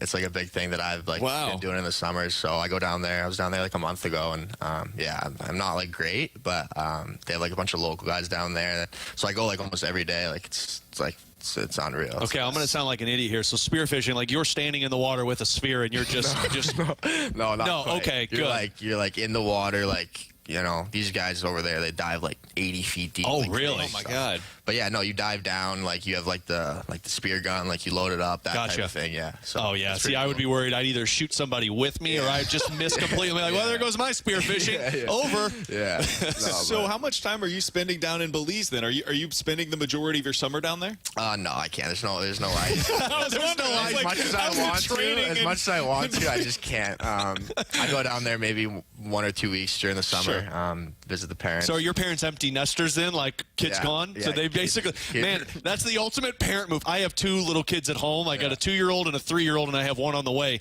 So I'm just projecting into the future, 21 years. I'm going to be your parents. Like, we're out. We're moving to Belize. Yeah, that's my dad. So that was his dream. He's a little bit like a Tarzan type. So as soon as the kids are out in college, you see, like he's out of there. So that's fantastic. But I'm happy for them. Like it's pretty cool, and I can't complain going down there. But I spent the summer in Boston. So at BU, training at BU. So. And then pickleball yesterday with the prospects. How'd that go?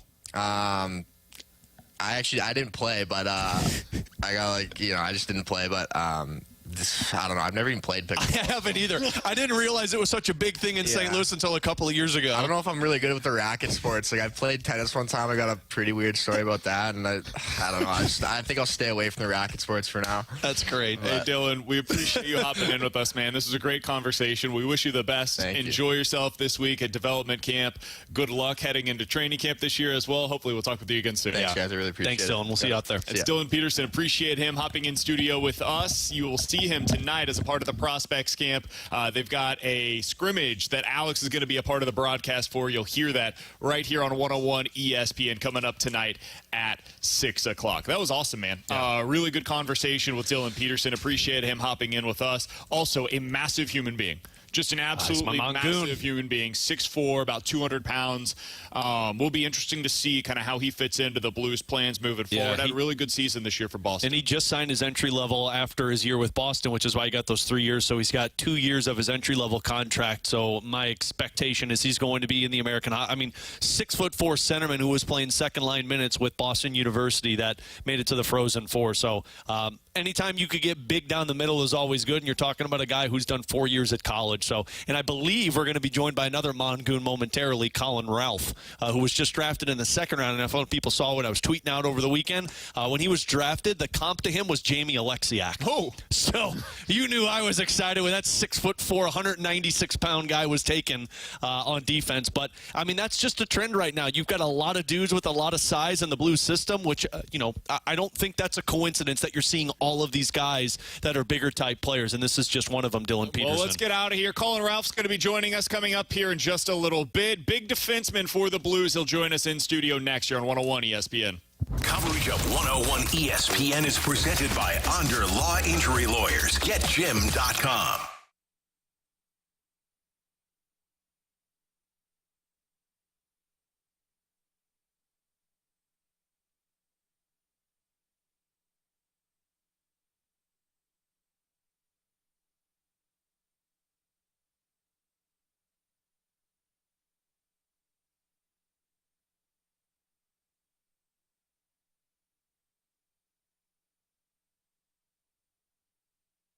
Alex Ferrario with you to talk about my friends over at Classic Air Care. If you're having issues with your HVAC system, then it's time to call the pros. They've been making people comfortable since 1926. I have been using them since 2016, and I've had 2 different houses with 2 different very old HVAC systems, and Classic Air Care has been keeping those running for us. Now, just this past weekend, it finally went kaput. Called Classic Air Care. They came out on Monday, checked it out, told me that I needed to go with the new unit, but that's what I love about them. They're honest, they're upfront, they're very knowledgeable, walked me through the whole process. They've got financing options for you, but just if you're trying to maintain your HVAC system, use them for their maintenance program. They come on every spring, every fall, check the unit, clean it, fine-tune it, so it's able to take you through the next season. They got a 4.8 rating up on Google reviews, tons of reviews of positivity of what they do with their work. So check them out today. Tell them Alex Ferrario sent you.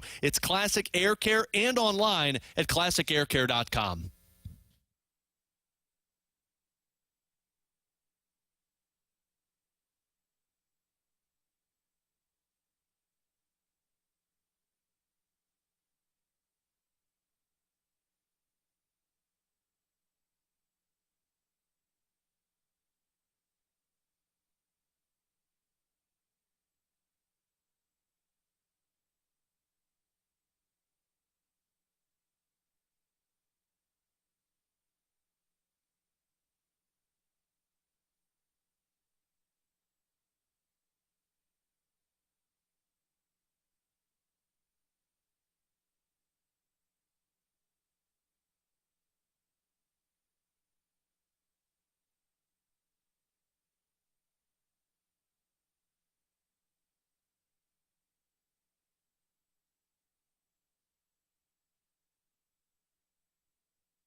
Fast Lane Home, weekdays from 2 to 6 p.m. with Anthony Stalter, Jamie Rivers, and Carrie Davis on 101 ESPN. Two former pros and one average Joe.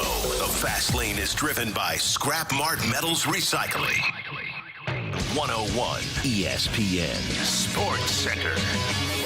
Cardinals and Pirates on deck. I'm Bradford Bruns with your Sports Center update, driven by Johnny Londoff Chevrolet and Johnny Londoff Autoplex. This afternoon at 5:40 p.m., St. Louis kicks off a 3-game set against host Pittsburgh, with Kyle Gibson making his 16th start of 2024. Pirates skipper Derek Shelton counters by sending Mitch Keller to the hill.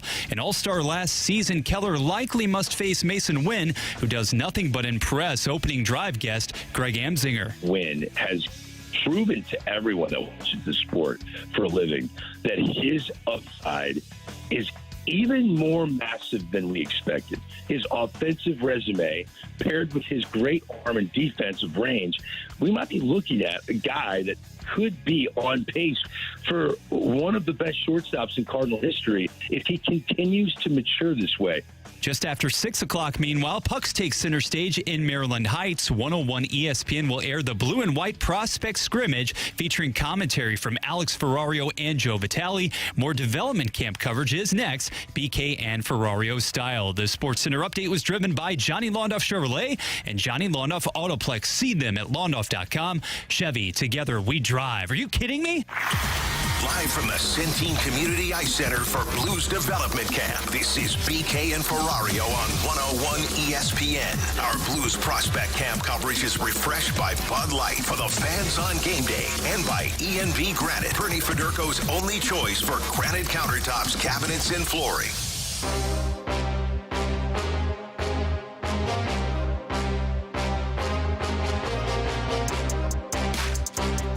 Ferrario and Tanner Hendrickson. I'm Brandon Kiley. We are broadcasting live at the E&B Granite Studios out of the Centene Community Ice Center, where the Blues are hosting development camp this week. And we are happy to be joined in studio right now by recent Blues draft pick Colin Ralph, who has some local connections, which is really cool to see always.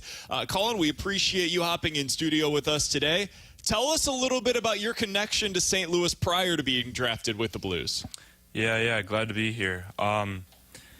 I spent some time down here earlier in my high school career in my sophomore year. I came down here to continue playing or continue to advance my hockey career, playing AAA hockey for CarShield, and ended up living in Kirkwood. Kind of got to know that little town and how the people there and how nice it is down here to live here. So.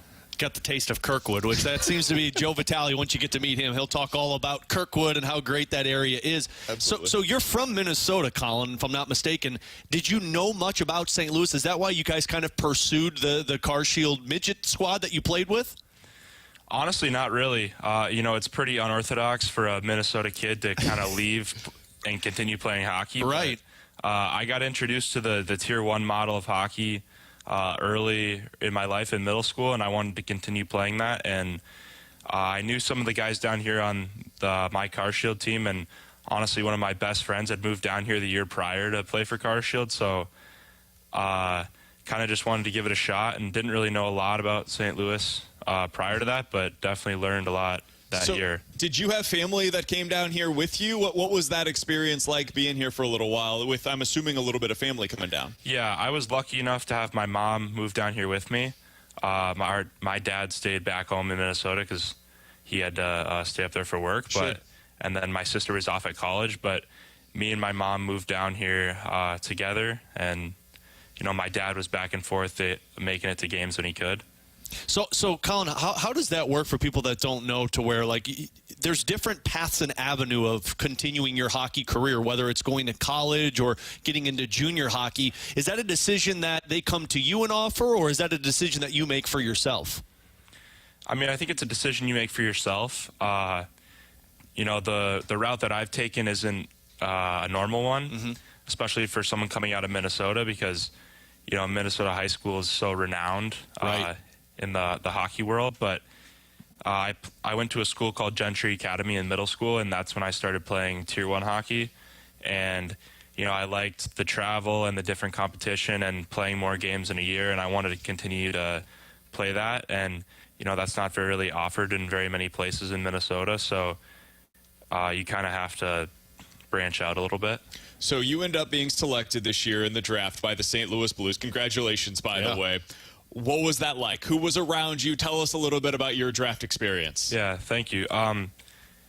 It was a crazy weekend, and overall, I think being in Vegas just added to that. Absolutely. The Sphere's nuts.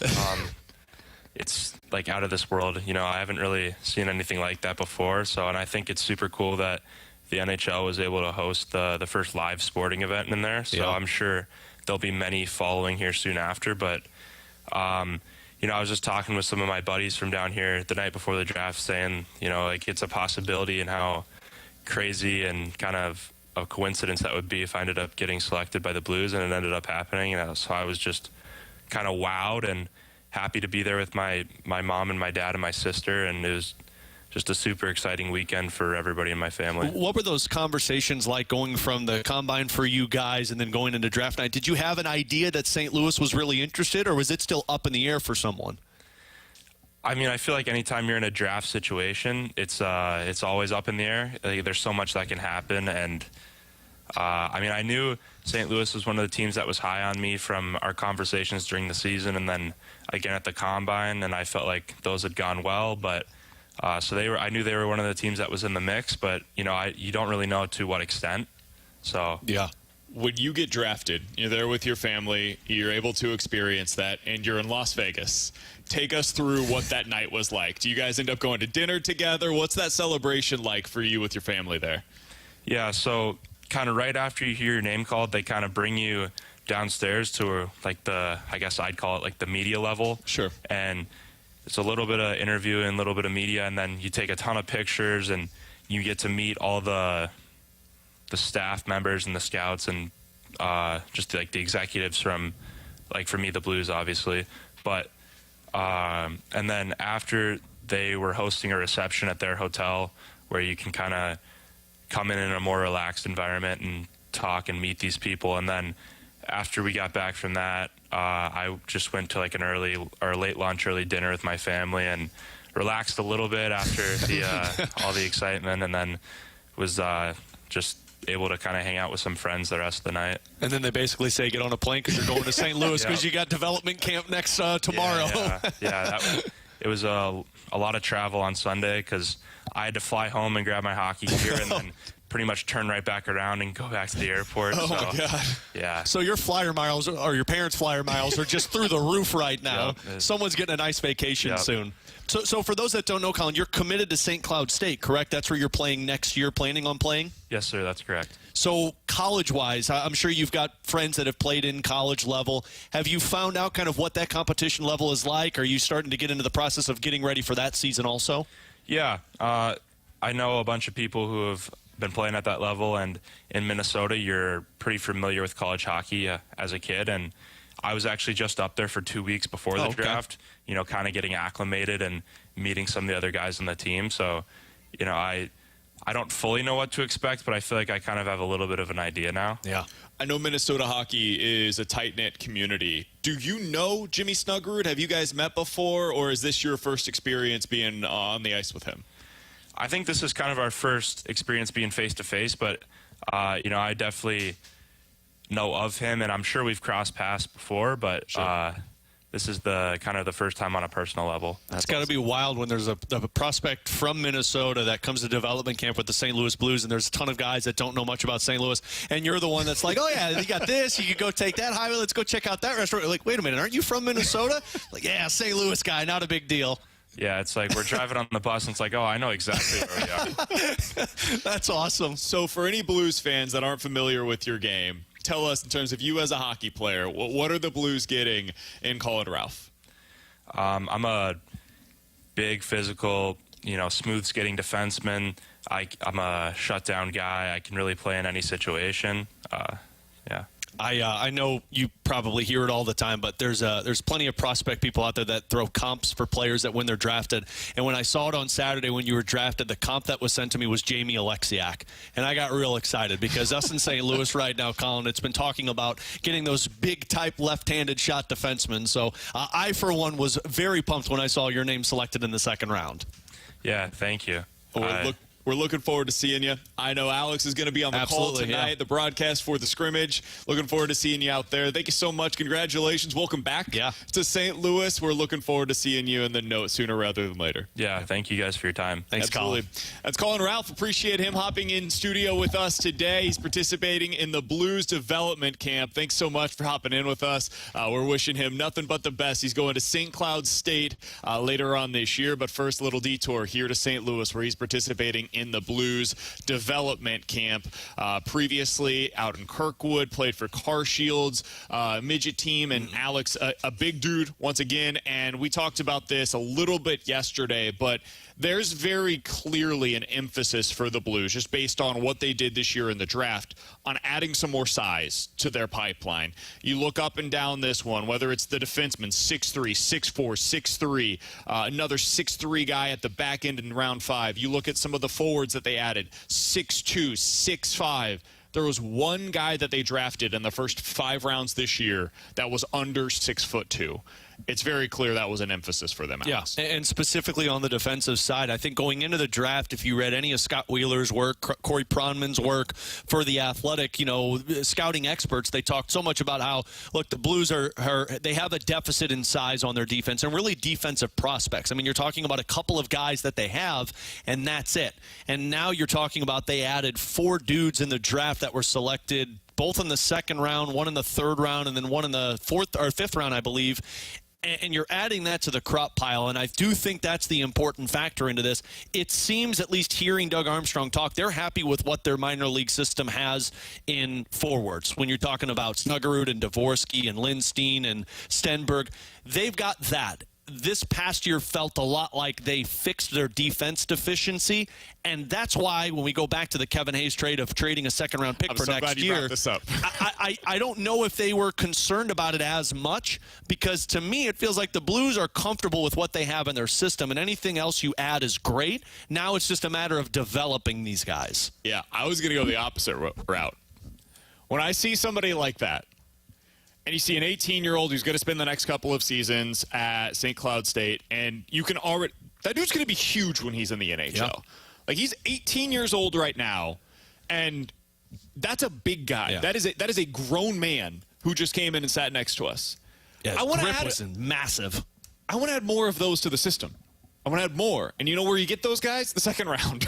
You could get him late in the first round, too, though. You could if you... Sure, but you already have one of those guys. You have a first-round pick, which you don't have next year now because you had to desperately get rid of Kevin Hayes. Yeah, I mean... a second-round pick. It's it continues to be really confusing to me. I do understand that, but I also have to look at it as, we're talking about 4, maybe 5 years before we see Colin Ralph at the NHL level, and that's typically what you're looking at time-wise for second-round picks.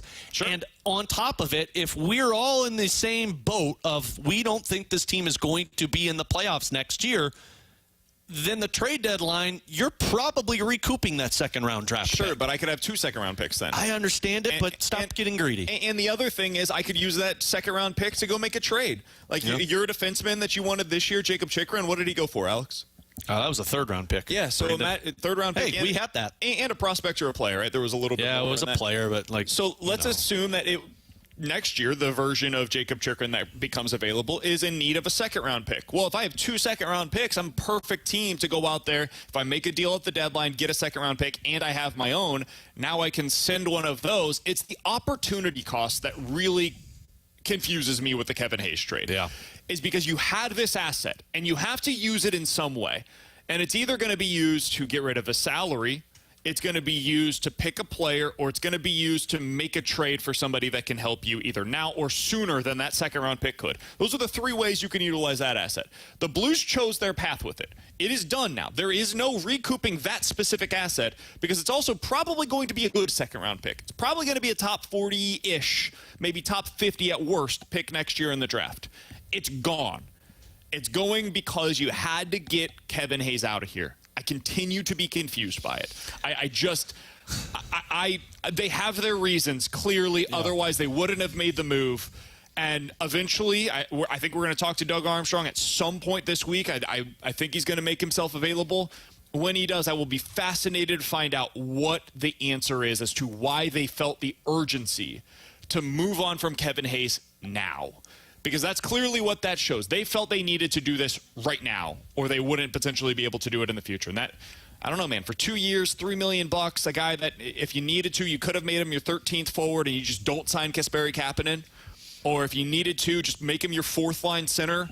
Like there's other ways that I feel like you could have utilized this year, Kevin Hayes, better than adding a second-round pick to get him. And when we just had that conversation with their second-round pick from this year, it just made it all that much more like, oh, this is what it looks like when you get a second-round pick. Yeah.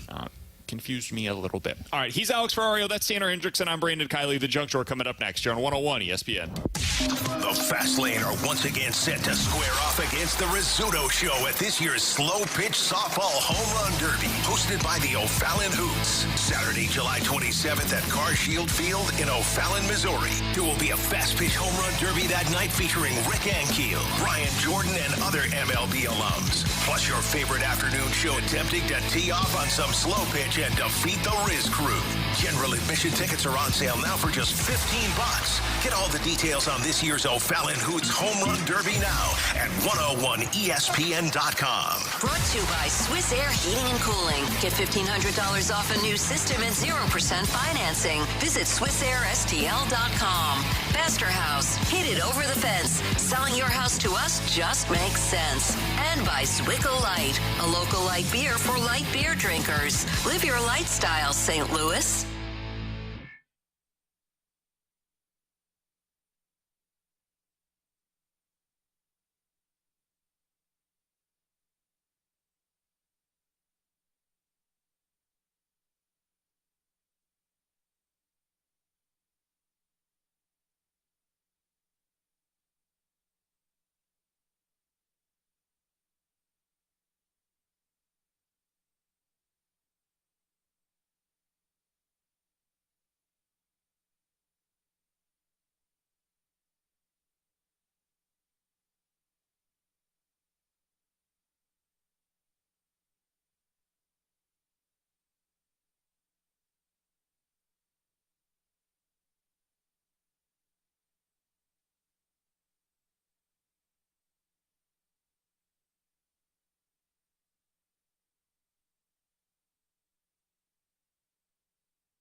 With Alex Ferrario, I'm Brandon Kiley for our friends at Circa Sports. Yes, they have the Circa Sports app in the state of Illinois. That is exclusively where we bet. But that's not the only way that you can use Circa Sports. Circa in Las Vegas has two different football pools that you got to be a part of this year. Circa Millions and Circa Survivor. Alex, if you go out to Las Vegas, you go to their wonderful casino and hotel, you can sign up. It's $1,000 per entry for the Circa Millions, maximum of 5 entries per person.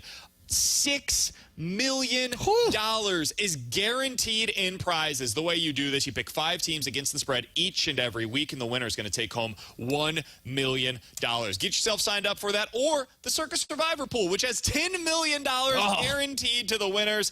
$1,000 per entry, a max entry of 10 per person.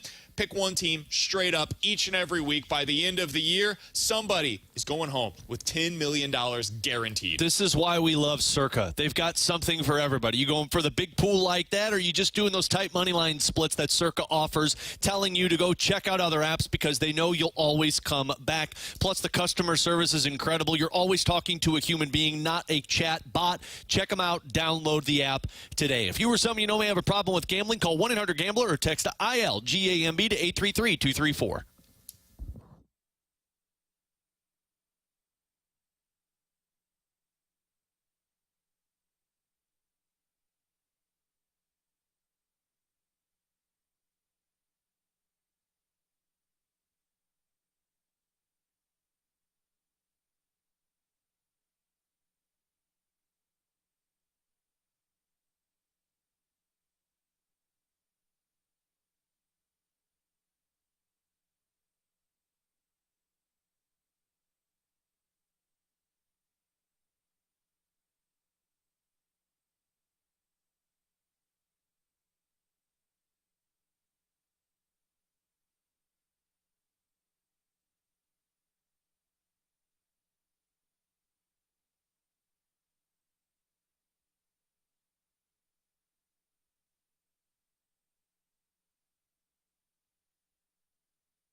WXOS HD1 East St. Louis. 101 ESPN is driven by Auto Centers Nissan, home of the lifetime warranty and 30-day return.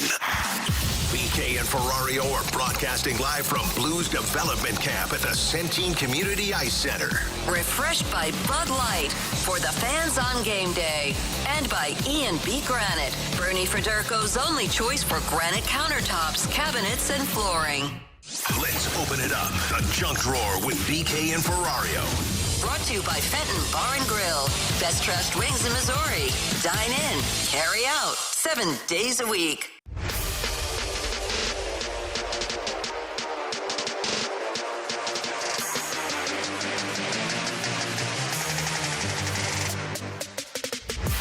All right, let's dive into the junk drawer. T-Bone, what do you have for us today, and is it going to get us fired? Yes. Oh, wait. It would if I used its name, but I won't. You know the Tide Pod Challenge that was a thing a couple years ago? Yeah, that was disastrous. It was horrific. And People did terrible things with it. Exactly. Just ate them. There are challenges like that that become trends on social media. And the most recent one that's going on right now, it sounds easy, but I really don't think I could do it. The current challenge is to... The name, I won't use the name of it, but what it is you get on a flight. So let's say you're flying to, I don't know, Vegas, for example. If you were flying to Vegas, you cannot be on your phone. You cannot watch a movie. You cannot read a magazine. What you must do is just watch the flight map.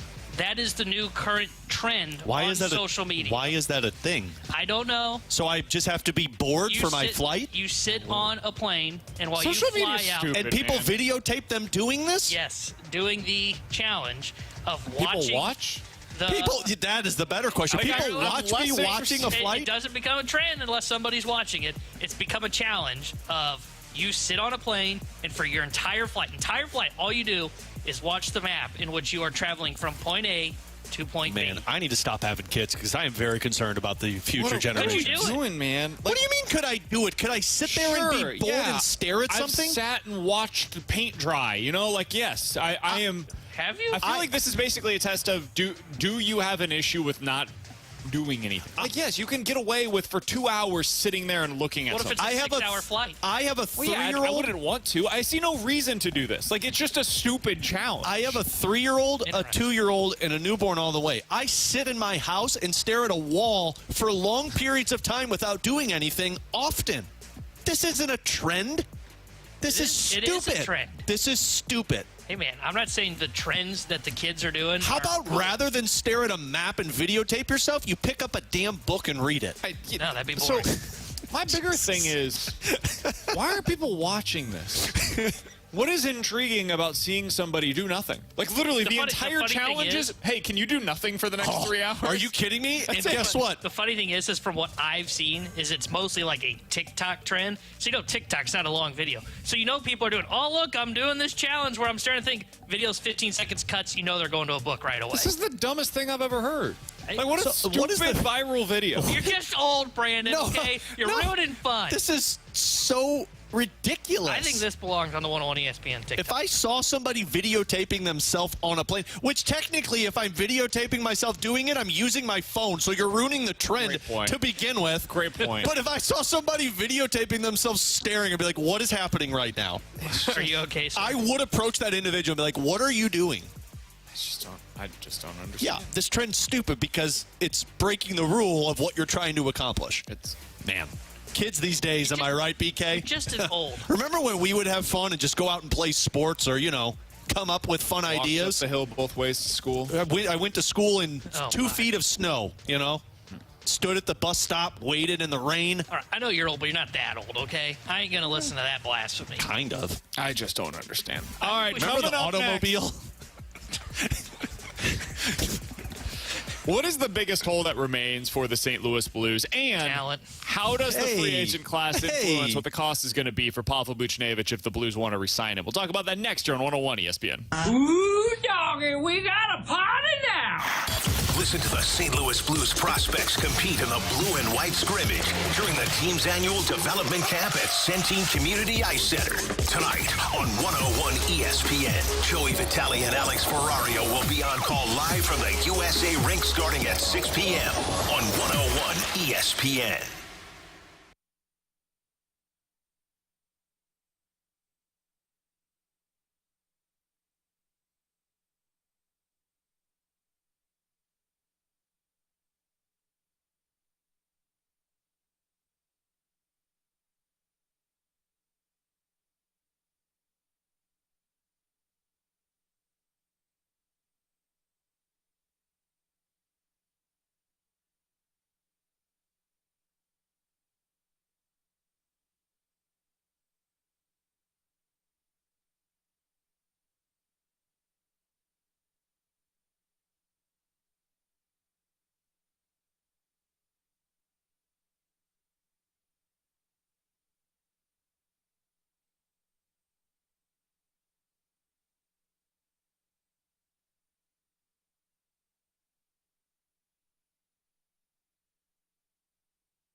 BK and Ferrario on 101 ESPN. Broadcasting live from the Centene Community Ice Center for Blues Development Camp. Refreshed by Bud Light for the fans on game day. And by E&B Granite, Bernie Fedorko's only choice for granite countertops, cabinets, and flooring.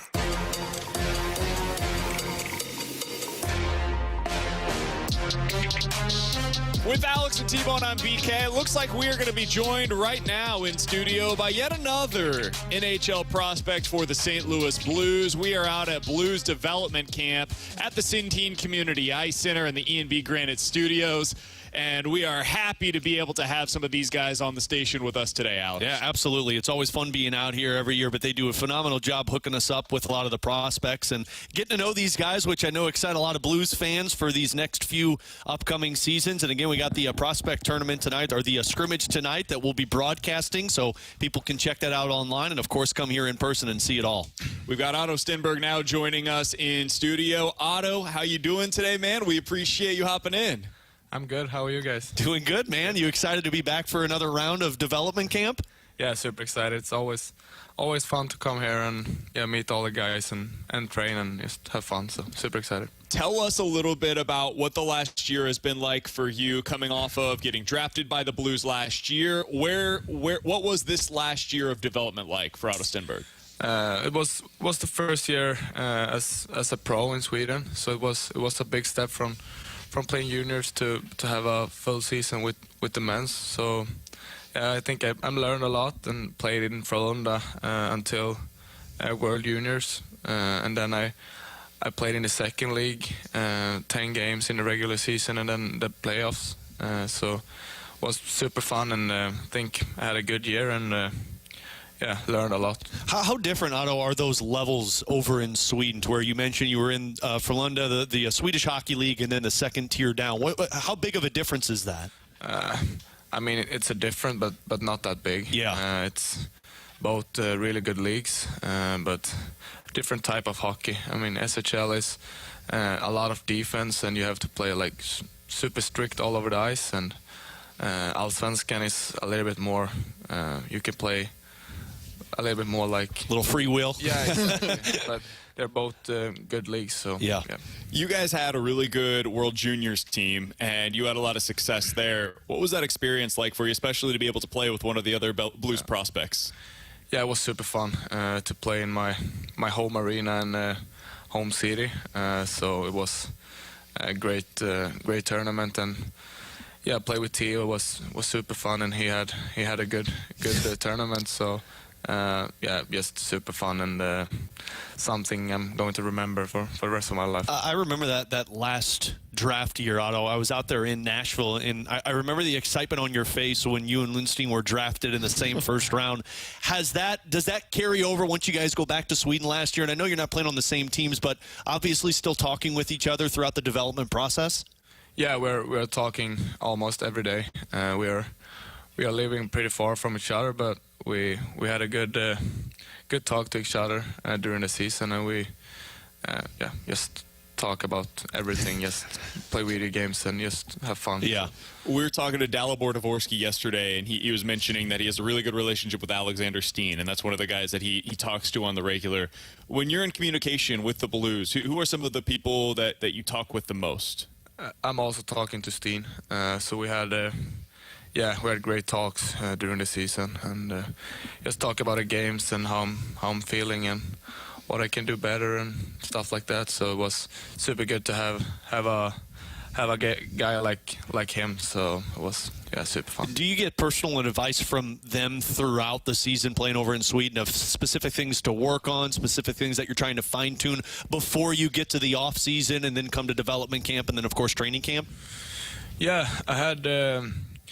We talk about everything, like off-ice training and know how to take care of the body and all the small stuff there's really important. So we were talking about everything, my game and what I'm eating, and How impactful is it to have him as a sounding board for somebody who's played as long as he did in the National Hockey League, had as much success as he did, and now working in a front office role with the Blues? Yeah, I mean, you can't find any better guy to talk to. Was perfect and such a good guy too. So we I'm super grateful that I had him last season, and I think he helped me a lot, and we had good talks. Did he have any specific pieces of advice that really stuck with you?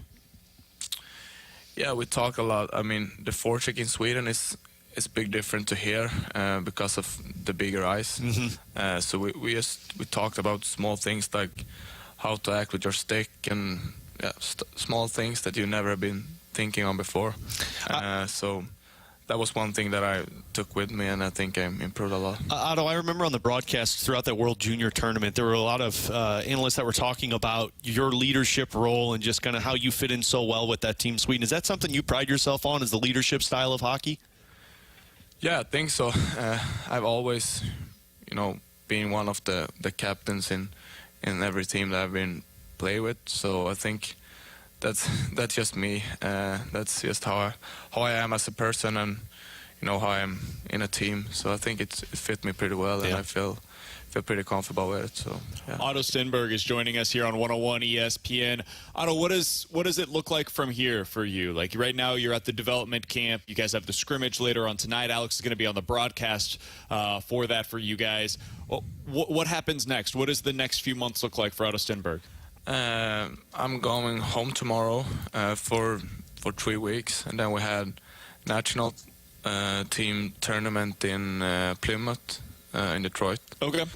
So I'm going there for 2 weeks, and then straight home to Sweden and start a season with the SHL team. So that's how it looks. So it's nonstop hockey for Otto Stenberg. Do you ever have a week off to just not talk about hockey, or is it just all the time? Yeah, I would try to find a week now when I'm coming home, just play some golf or something. Absolutely. And the plan is to stick in Sweden this year for you as well? Yeah, that's the plan. Yeah. That's awesome. Fantastic. Man. Well, congratulations. Great to see you back here in St. Louis. We're looking forward to seeing you again soon. Good luck in the scrimmage later on this evening. We'll talk with you again soon, Otto. Thanks so much for hopping on with us. Thanks, Otto. Appreciate it, man. Thank you. It's Otto Stenberg. We appreciate him hopping in studio with us today. Otto Stenberg, Blues prospect, former first-round pick. If you want to see him in action, you can do exactly that later on this evening as the Blues have their scrimmage tonight. Alex will have the broadcast for that with the one, the only Joey Vitale coming up at 6 o'clock. So we're looking forward to that. Joey. We also have a little bit of news for the St. Louis Blues. Do you see both of them, or do you got one? I see one of them. Okay, you give me yours. I'll give you mine.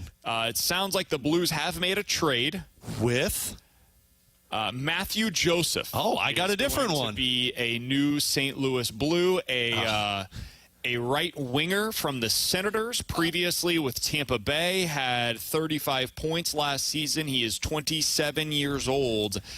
Mathieu Joseph. I don't know if you remember this, BK, because, you should probably keep this close to the chest for how much you love the Ferrario 5. Kind of Ferrario 5. It is. Mathieu Joseph was on that list. Do you remember last year when there were contract holdouts between these two and Ottawa wanted to move on from him?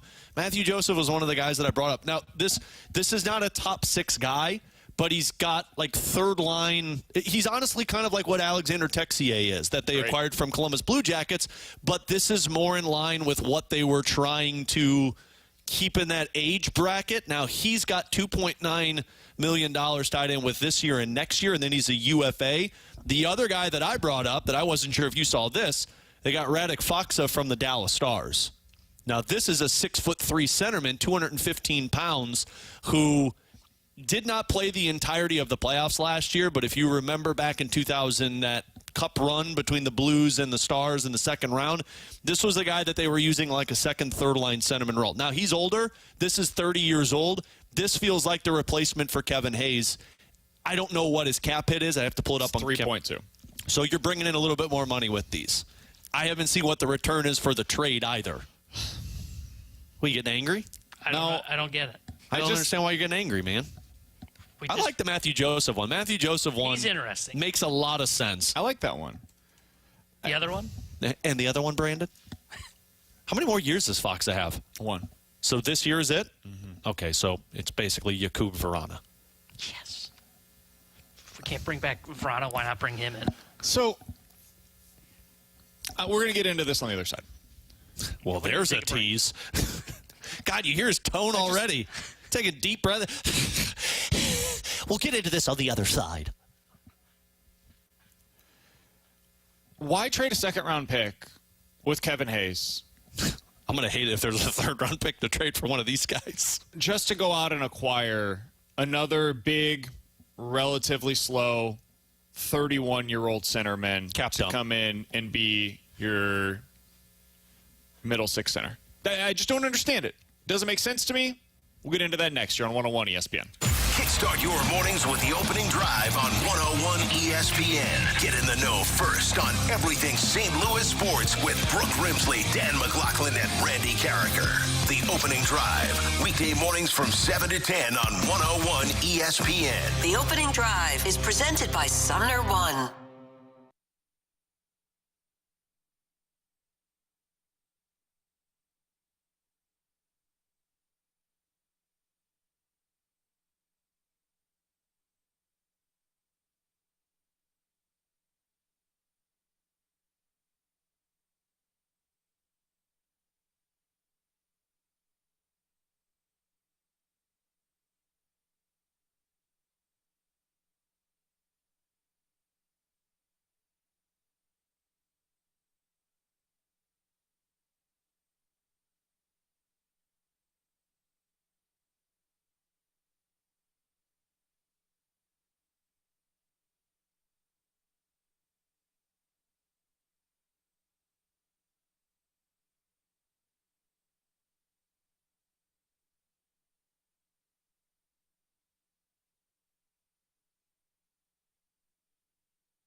We're back to BK and Ferrario's live coverage of Blues Development Camp at the Centene Community Ice Center. Refreshed by Bud Light for the fans on game day. And by E&B Granite, Bernie Federko's only choice for granite countertops, cabinets, and flooring.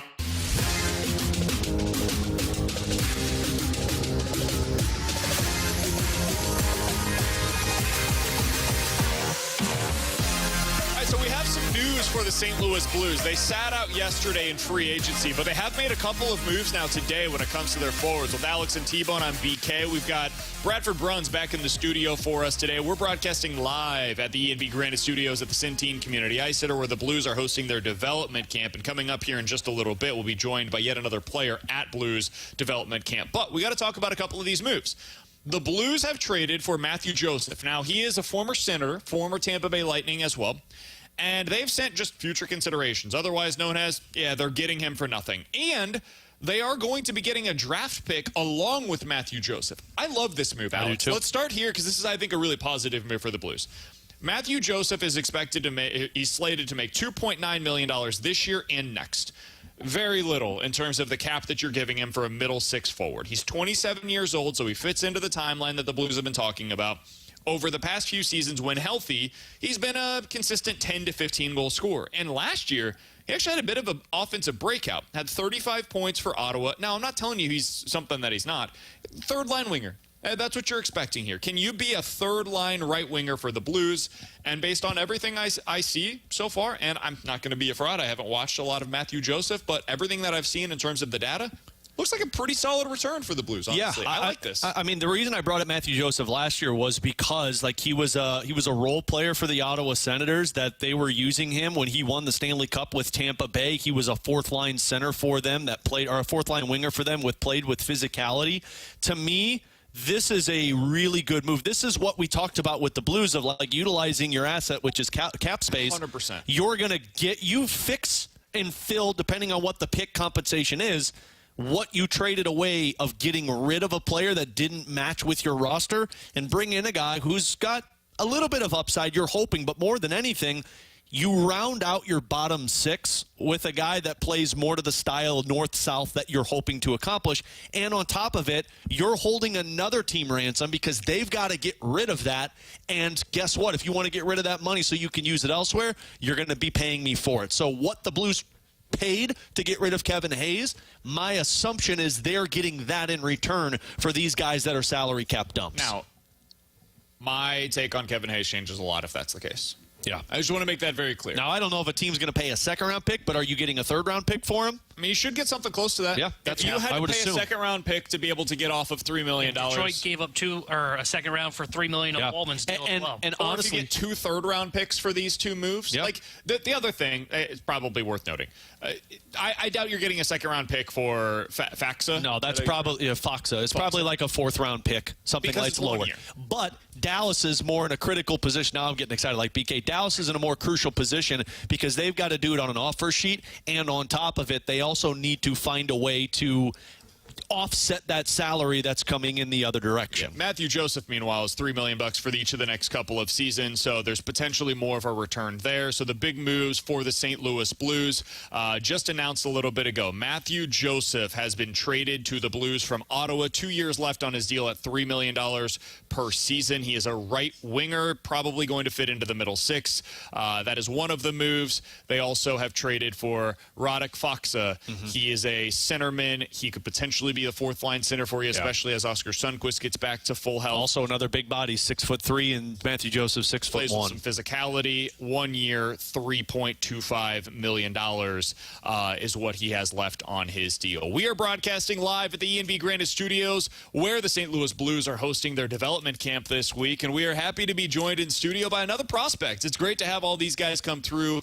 during this week. Michael, I'm going to ask you, your last name, do you pronounce it Buchinger or Buchinger? It's actually Buchinger. Or none of the above? Buchinger. Buchinger? Yeah. All right, good to know. We now have that. Alex has that for the broadcast later on tonight as well. Michael, we appreciate you hopping in, man. How's camp going for you? It's going great. Yeah, it's been cool to get down here and see some of the guys from the last couple of camps. So, I mean, it's been a great experience so far, so it's always a good time. This is your third camp, right, Michael, being with the Blues, because you were drafted 2022, correct? It is my third camp, yeah. So how has this camp just continued to grow for you a little bit in terms of what you've been working on development-wise? Yeah, for sure. I think, over the years you get more and more comfortable and kind of learn what the pro lifestyle is like. So being in my third camp now, I think I've kind of got a good feel for how development camp works. So I think it's nice to be in my third camp now and be one of the older guys, and I think just kind of see how your development's progressing. So you spent the past few seasons in the OHL. How would you say your game has progressed from where you were when you first got there to where you are today? I think it's progressed a lot. I think there were a few things, mainly when I got drafted my first year, that I wanted to work on, partly my defensive game and just kind of my shot and skating and overall size. So I think that's developed really well over the last couple of years, and I'm excited to go pro next year in Springfield. So that's what I was going to ask you, Michael. Yeah. So is that the expectation is next year to go pro and have the OHL kind of in the back burner? Yeah, that's kind of what I've been told. So I think I'm supposed to be starting in Springfield, so I'm excited for that opportunity, and just kind of how I'm going to adjust there is something I'm looking for. I'm sure you've had conversation with guys that played in the Ontario Hockey League that have gone pro, played at the AHL level. Have you had discussions on, what that change is like and kind of what the taste of the AHL is? Yeah, for sure. I think I have a lot of good mentors at my gym, actually, that I work out with, and some of my skills coaches who play professional. So they're able to give me some good advice on just kind of the lifestyle and the change and the adjustments that I should be prepared for. What, for a Blues fan that has never seen you play, what can they expect stylistically? What does your game look like on the ice? Yeah, I would say I'm a two-way defenseman. I like to definitely jump up into the rush and create scoring chances in the offensive zone. But obviously, I'm a defensive man first, and to take care of that D zone first is my first priority. So. Michael, you mentioned working on your shot over these last couple of years, and it does feel like the NHL and just players in general coming up through the minor leagues, coming up through juniors, is focusing more on offense. How do you balance that as a defenseman to where obviously you want to focus on offense and creating opportunities for your team, but defense first? Yeah, I think you're seeing a lot of modern-day defensemen really be in touch with their offensive game and provide a lot of offense. But I think all those guys who excel at the NHL level are great defensively, and they take care of their zone first. So I think that's something that's really important to play at the highest levels is have that defensive game sound first.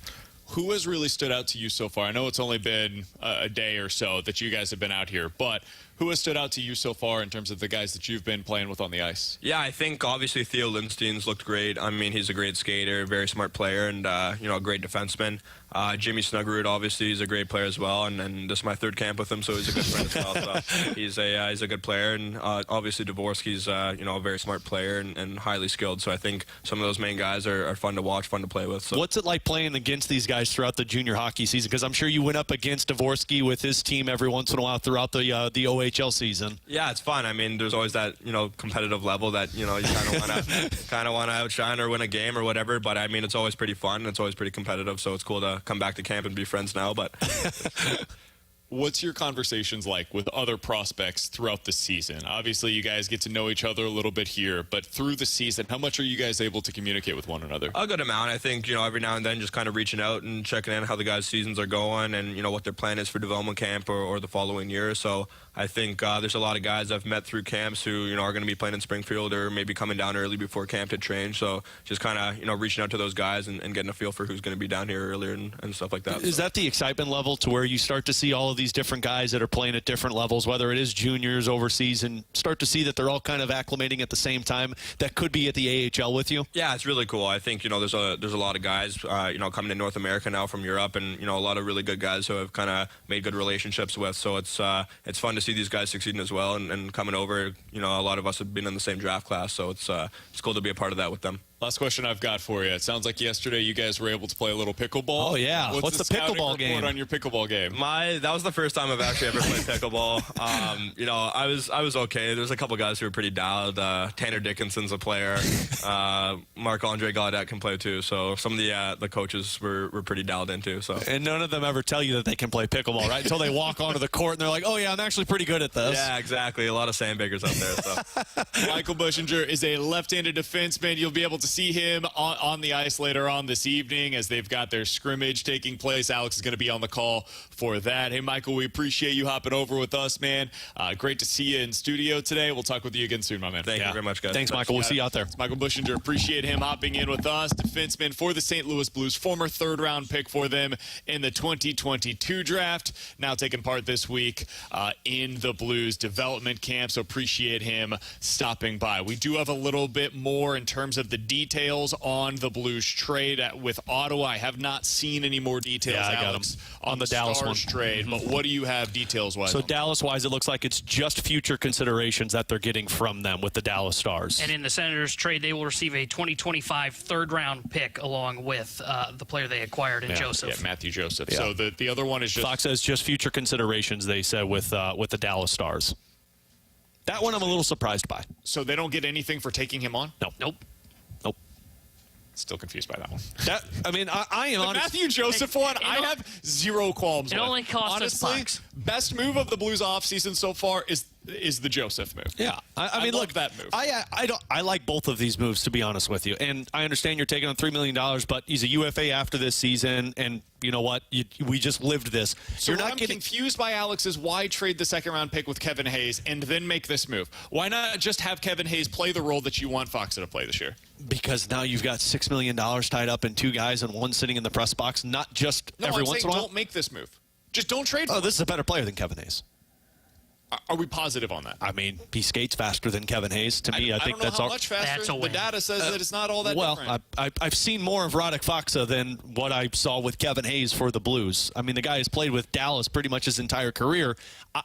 Again, I'm not trying to get excited and hype up Radek Faksa. Understand what he is. He's a fourth-line centerman for you. But go back to what JR said. At some point, you look at what the player is playing with, and you say, we got to make sure that there's some type of competitive level with the player that's playing with these guys that you're developing. Kevin Hayes was not it. They obviously thought that he was not going to better the players around him, so they had to move on from him. And again, the second-round pick is still confusing to me. Maybe they just really needed to get rid of that player and felt like we have to do what we can for it. They're not the only ones. Detroit had to do it with Jake Wallman. You're seeing plenty of teams have to pay a hefty price to get rid of players. But what I like about this one is you're bringing in a player that at least you deem a little bit more competitive for your roster. The future considerations, I really thought you'd at least get like a fourth or a fifth-round pick because Dallas was so uptight with it. Tells me the Blues wanted Faksa.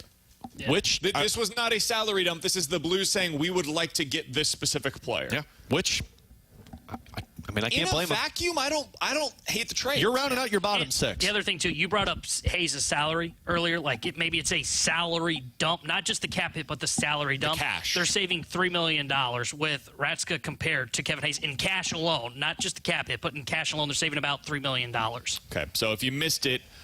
The Blues trades that they have made, they are getting Mathieu Joseph from the Ottawa Senators. He is a middle six right winger, and he comes with a $3 million cap hit for each of the next 2 seasons. The Blues are also getting a third-round pick in order to take on Mathieu Joseph. For me, I love that trade. I don't know what Mathieu Joseph is going to be for the Blues. I don't know if there's any more upside than what he's been so far in his career, which is a 15-goal type of score, like 10 to 15 goals, kind of what he's been so far. Even if there's not, getting an asset to take on a player that can be a middle six forward for you, good move, in my opinion, by the St. Louis Blues. The other move that they made is basically taking on the salary of Radek Faksa. And Faksa was a fourth-line center over the past few seasons for the Dallas Stars, has at times been a little bit more than that. He has been a middle six center for them in the past. I do wonder if the Blues are going to have him playing in the middle six. Well, instead of in a bottom... in a fourth-line capacity. The other part of this, too, that I really wonder is I think this keeps Zach Dean in the minor leagues all season next year. Potentially. To me, these moves that they're making, Texier, Mathieu Joseph, Radek Faksa, bringing back Kasperi Kapanen, that tells me they don't want certain guys getting any NHL-level experience right now. And it could be them pushing Shen to the wing potentially, too, or keeping Buch on the wing. If they're going to center Shen on that second line. That's a really good point. Because now you could go with... whether it be Sundqvist, because it sounds like Sundqvist has potential to be healthy on opening night. But if he's there, he's on your fourth or third line along with you got Thomas. Let's go to the under the assumption that they believe Dvorsky can make this team, and you're probably rotating guys up there. And now you've got Texier who can play center. You've got Faksa, who is a centerman, and you've got Oscar Sundqvist, and don't also forget Nathan Walker played a lot of center last year for the Blues. So you're at least set in the center position to where you don't need to worry about using guys. You can't use Buchinger as a centerman anymore. You need to use him as a wing. That's how he's a point-per-game player. And if Braden Shen feels he's best served as a winger, well, now you've got some protection in those areas with some of these moves. All right, coming up next, let's continue talking a little bit of Blues. They just made a couple of trades. They're kind of finishing out what their middle six/bottom six is going to look like. We're going to give you a fresh update on where they're at with their roster right now. Talk about what some of the potential biggest holes are that remain for the roster. We'll do that next year on 101 ESPN. You can now watch 101 ESPN live on our Air Alliance Team Studio Cams. Catch every show live on our YouTube channel or at 101ESPN.com. 101 ESPN Studio Cams. Presented by the Air Alliance Team Heating and Cooling. Getting the job done quickly, correctly, 100% of the time.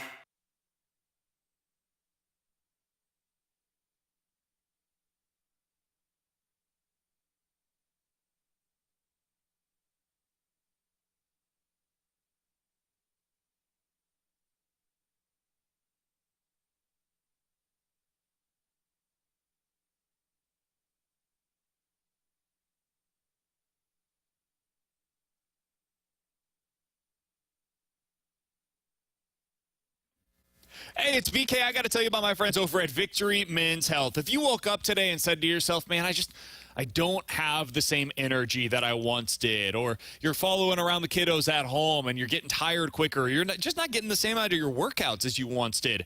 Well, you may have low testosterone. That might be something that's affecting you. They can help you out over at Victory Men's Health. They're here to unlock your inner champion. It's a super easy process. Check them out. They've got 4 great locations across the St. Louis area, and it's easy to book them online. VictoryMen'sHealth.com is the place where you can go to find them. You put in your name, email, phone number, tell them a little bit about what you've been dealing with, and they'll get right back with you to be able to book that first appointment. When you go in the first time, they're going to do a quick blood draw, and when they do that, they're going to be able to find out where all your numbers are at, specifically what your low testosterone is, or if you have low testosterone, and they'll be able to find out where some of your vitamin numbers are as well. I found out I've got a deficiency when it comes to vitamin D. I've got a B12 deficiency as well. They're helping me out with that, an iron deficiency. When I went in, they were also able to take my micronutrient levels. They're going to help me out with that as well. They can do that for you, too, by going to Victory Men's Health. 4 great locations, or VictoryMen'sHealth.com.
.101 ESPN Sports Center.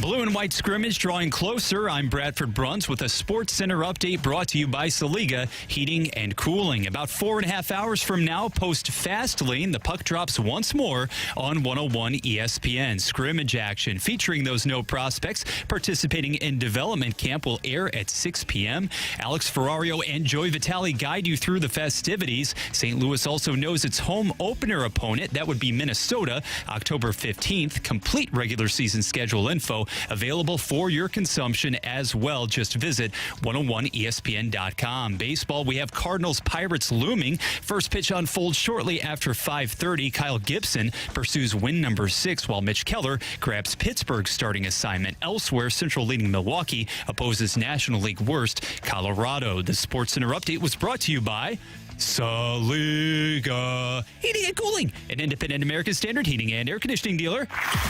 Live from the Centene Community Ice Center for Blues Development Camp, this is BK and Ferrario on 101 ESPN. Our Blues Prospect Camp coverage is refreshed by Bud Light for the fans on game day and by E&B Granite, Bernie Federko's only choice for granite countertops, cabinets, and flooring.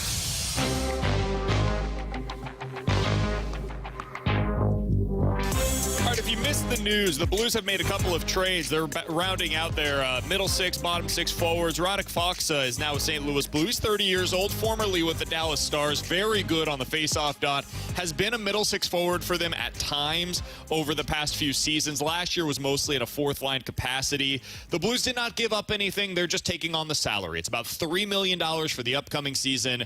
They wanted to add another center. He adds a little bit of depth for them in that regard. The other move that they made, and this is the one that I think we like a little bit more, no necessarily issue with Faksa. In a vacuum, I don't mind either of these moves. It just, to me, is strange given what they did on Friday with the Kevin Hayes deal, but we can set that aside for a moment and just discuss what they've done right now. Mathieu Joseph is the other move that they made. We all love this move. 27 years old, right winger. They get a third-round pick along with Mathieu Joseph. I'm guessing that's because he's got 2 years left, $3.2 million per season. So they basically take on $6 million against the cap for this season for Faksa and for Joseph. Those guys will end up being a part of your forward group. And Alex, this is what I've got for them right now. It's a deep group. There's going to be some legitimate competition for the Blues this year at training camp, which has not necessarily been the case at times in the past. Neighbors, Thomas, Kyrou. Saad, Shin, Buchinger. Bolduc, Faksa, Joseph, Toropchenko, Sonny, Texier. And then I've got on the outside looking in right now, Alexandrov, Dvorsky, Kapanen, Walker, Dean. That's a lot of forwards, man. A lot of guys that are potentially fighting for spots. Feels like there's a chance they move one of these wingers. Feels like that's what this is potentially setting up for. I don't know if it's Buchinger. I don't know if it's Brandon Saad. Both of those guys, I think, would have decent value on the market. Maybe they see, hey, Brandon Saad, look at what the market is out there right now. Look at what teams just spent to get middle 6 wingers. Could we get a second or a third round pick for Saad right now? Potentially. And maybe that's where you end up putting like a Texier is up there on that left wing. But that to me is what this feels like it's setting up for. What's your biggest takeaway? Yeah, I think when Doug Armstrong speaks with the media, you're probably going to hear something along the lines of what this does is this forces our younger players to earn a spot out of training camp. So Dvorsky's not guaranteed a spot. Zach Dean's not guaranteed a spot. Honestly, Zach Bolduc's not guaranteed a spot because we all remember last year, Curbs told us a lot that their goal was to not bring up Bolduc and Dean. Now, I think Bolduc looked like he belonged at the NHL level. Dean looked like he struggled. That on the surface is probably what you're going to hear from Doug Armstrong. And it makes sense because, like, we're 3 or 4 guys deep before you even bring up a Bolduc or a Dean or a Dvorsky's name of NHL caliber players. But if you look underneath the hood a little bit more, I'm along the same lines with you. I just told T-Bone during the commercial break, like, to me, this sets up if you decide to move Brandon Saad because there is high demand for a player like that. I think it's pretty obvious your top 6 guys that you're hoping for. Not what it's going to be, but you're hoping your top 6 looks like Neighbors, Thomas, Kyrou, Buchinger, Dvorsky, and then I would say Braden Shen because they're going to view him as a top 6 forward still. And then beyond that, you've solidified your bottom 9 in terms of Saad, Joseph, Faksa, Texier, Toropchenko, Sundqvist, Nathan Walker. I just listed 7 guys for 6 spots, and I didn't even mention Kapanen's name or Alexandrov's name. So to me, what they're doing, it's smart because you don't want to rush guys into the position of like, we need you to be ready to fix our team now. Bolduc, Dvorsky, Dean, you have to be better than Texier, Faksa, Toropchenko, Walker, Kapanen if you want to make this NHL roster, which, hey, round out your depth because, frankly, that's what you're going to need so you don't need to force guys into positions. I think Bolduc's on their roster. I do too. I would be really I'm with you as surprised if well, but Bolduc I'm just doesn't make this team. Dvorsky, I don't feel like that anymore. I think these moves set up to where they want Dvorsky. They'll give him the chance. They want him to have that competition. And hell, maybe they give him that 9-day tryout before potentially sending him to juniors. These kind of moves seem to set up of, okay, yeah, you can fight for a roster spot, but we're at like the 75, 80% leaning towards you're going to be elsewhere to start the season, not up here with the big league roster. Yeah, and if he ends up forcing their hand, cool. That's great. I mean, that's what they built that team in 2018, 2019 so that Thomas had to earn the spot. And he earned the spot because they were going to send him back to juniors, and they said, no, you're better to be here. So they could view this as, hey, Dvorsky's better to be with our NHL guys. I mean, you brought in a ton of dudes that have played at high levels. Faksa had been to the Stanley Cup final multiple times with Dallas, Mathieu Joseph with Tampa. So you are bringing that side of the element into the game as well. I just think it's smart to not force guys into positions that you need them to succeed. Bolduc can be a third-line winger for you on this roster. You know, if Dvorsky makes it, Dvorsky can be a third-line centerman for you on this roster rather than putting him in a top-6 role and saying perform right away. So I really, really, really like this, Joseph. It's a great. I think this is a great move. I don't know if he's going to end up being a great player for them. I have no idea. But he was, according to the numbers, that's all I can go off of here, pretty good on the forecheck. Pretty decent at playing a physical brand of hockey. He got the puck out of the zone consistently. He was actually really good on the rush as well. And he created a decent amount of opportunities for himself. So this is a guy that's a good offensive player, doesn't take a ton of shots, doesn't take a lot of chances himself. He goes to the net, though. That's one thing I remember about him in Tampa. He goes and stands in front of the net. He's also a decent distributor. He's decent in terms of getting opportunities for his opponents or for his line mates as well. So it's a different position, but I wonder if it fits kind of what they've been searching for since they moved on from. I wonder if he kind of is like their next version of Ivan Barbashev. Play on the wing, can be like a 15-goal scorer, plays on a third line, and can be a guy that can be on the penalty kill. I wonder if that's what they were thinking when they brought him in. Light. You don't have any offensive upside. Light version of him, because Barbie scored like 26 goals, but a light version of that, looking for kind of that replacement-esque of him, and he's got 2 years, and if it works out in 2 years, all of a sudden, boom, you can maybe get that guy locked in. Also, apparently, a great penalty killer. Yeah, both. That's what made me think of it. Was that Faksa, and again, he's never been in the top 3, but Faksa has earned Selke Trophy conversations in 4 of his last 7 seasons with the Dallas Stars. He's earned votes for it. Another good penalty killer that blocks shots, and I don't know what Mathieu Joseph's numbers are on that, but he also, at least I know Faksa's a big body who's getting in front of the net, and those are all areas that if you go back and listen to Craig Berube at the beginning of the season and Drew Bannister at the end of the season, you needed guys that were more committed to the middle of the ice on the defensive side. Don't overlook the fact that one's 6'3", one's 6'1". They're clearly prioritizing size. And they know they need to get back to that. And you also brought in Claude Julien, and Bannister referenced it on the fast lane and to Jeremy Rutherford. We needed to fix our defensive exits, and that is a forward problem. So you're bringing in a lot more emphasis on your deficiencies from last year. He's Alex, that's Steve-O, and I'm BK. We'll wrap things up from day 2 at Blues Development Camp next year in the BK and Ferrario Rewind on 101 ESPN. It's an MLB 4th of July doubleheader on ESPN. Game 1, Cubs and Phillies. First pitch at 1:20 p.m. Then it's Braves and Giants. First pitch at 6:20. Coverage begins Thursday afternoon at 12:30. The MLB lives on 101 ESPN.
BK and Ferrario are broadcasting live from Blues Development Camp at the Centene Community Ice Center. Refreshed by Bud Light for the fans on game day. And by E&B Granite, Bernie Federko's only choice for granite countertops, cabinets, and flooring. Let's run it back with a daily rewind on BK and Ferrario. Brought to you by Gloria Loom, your home sold guaranteed realty. Selling your home begins at GloriaHasTheBuyers.com. Hey, now is your chance to score a pair of tickets to see Def Leppard and Journey with Cheap Trick. That is Saturday, July 6th at Busch Stadium. Tickets for Def Leppard, Journey, and Cheap Trick are on sale right now. You can check out full details at 101ESPN.com. But right now, 314-399-9646 is the Air Comfort Service text line. If you are texter number 101 with the correct answer to this question, you are getting that pair of tickets to see Def Leppard and Journey.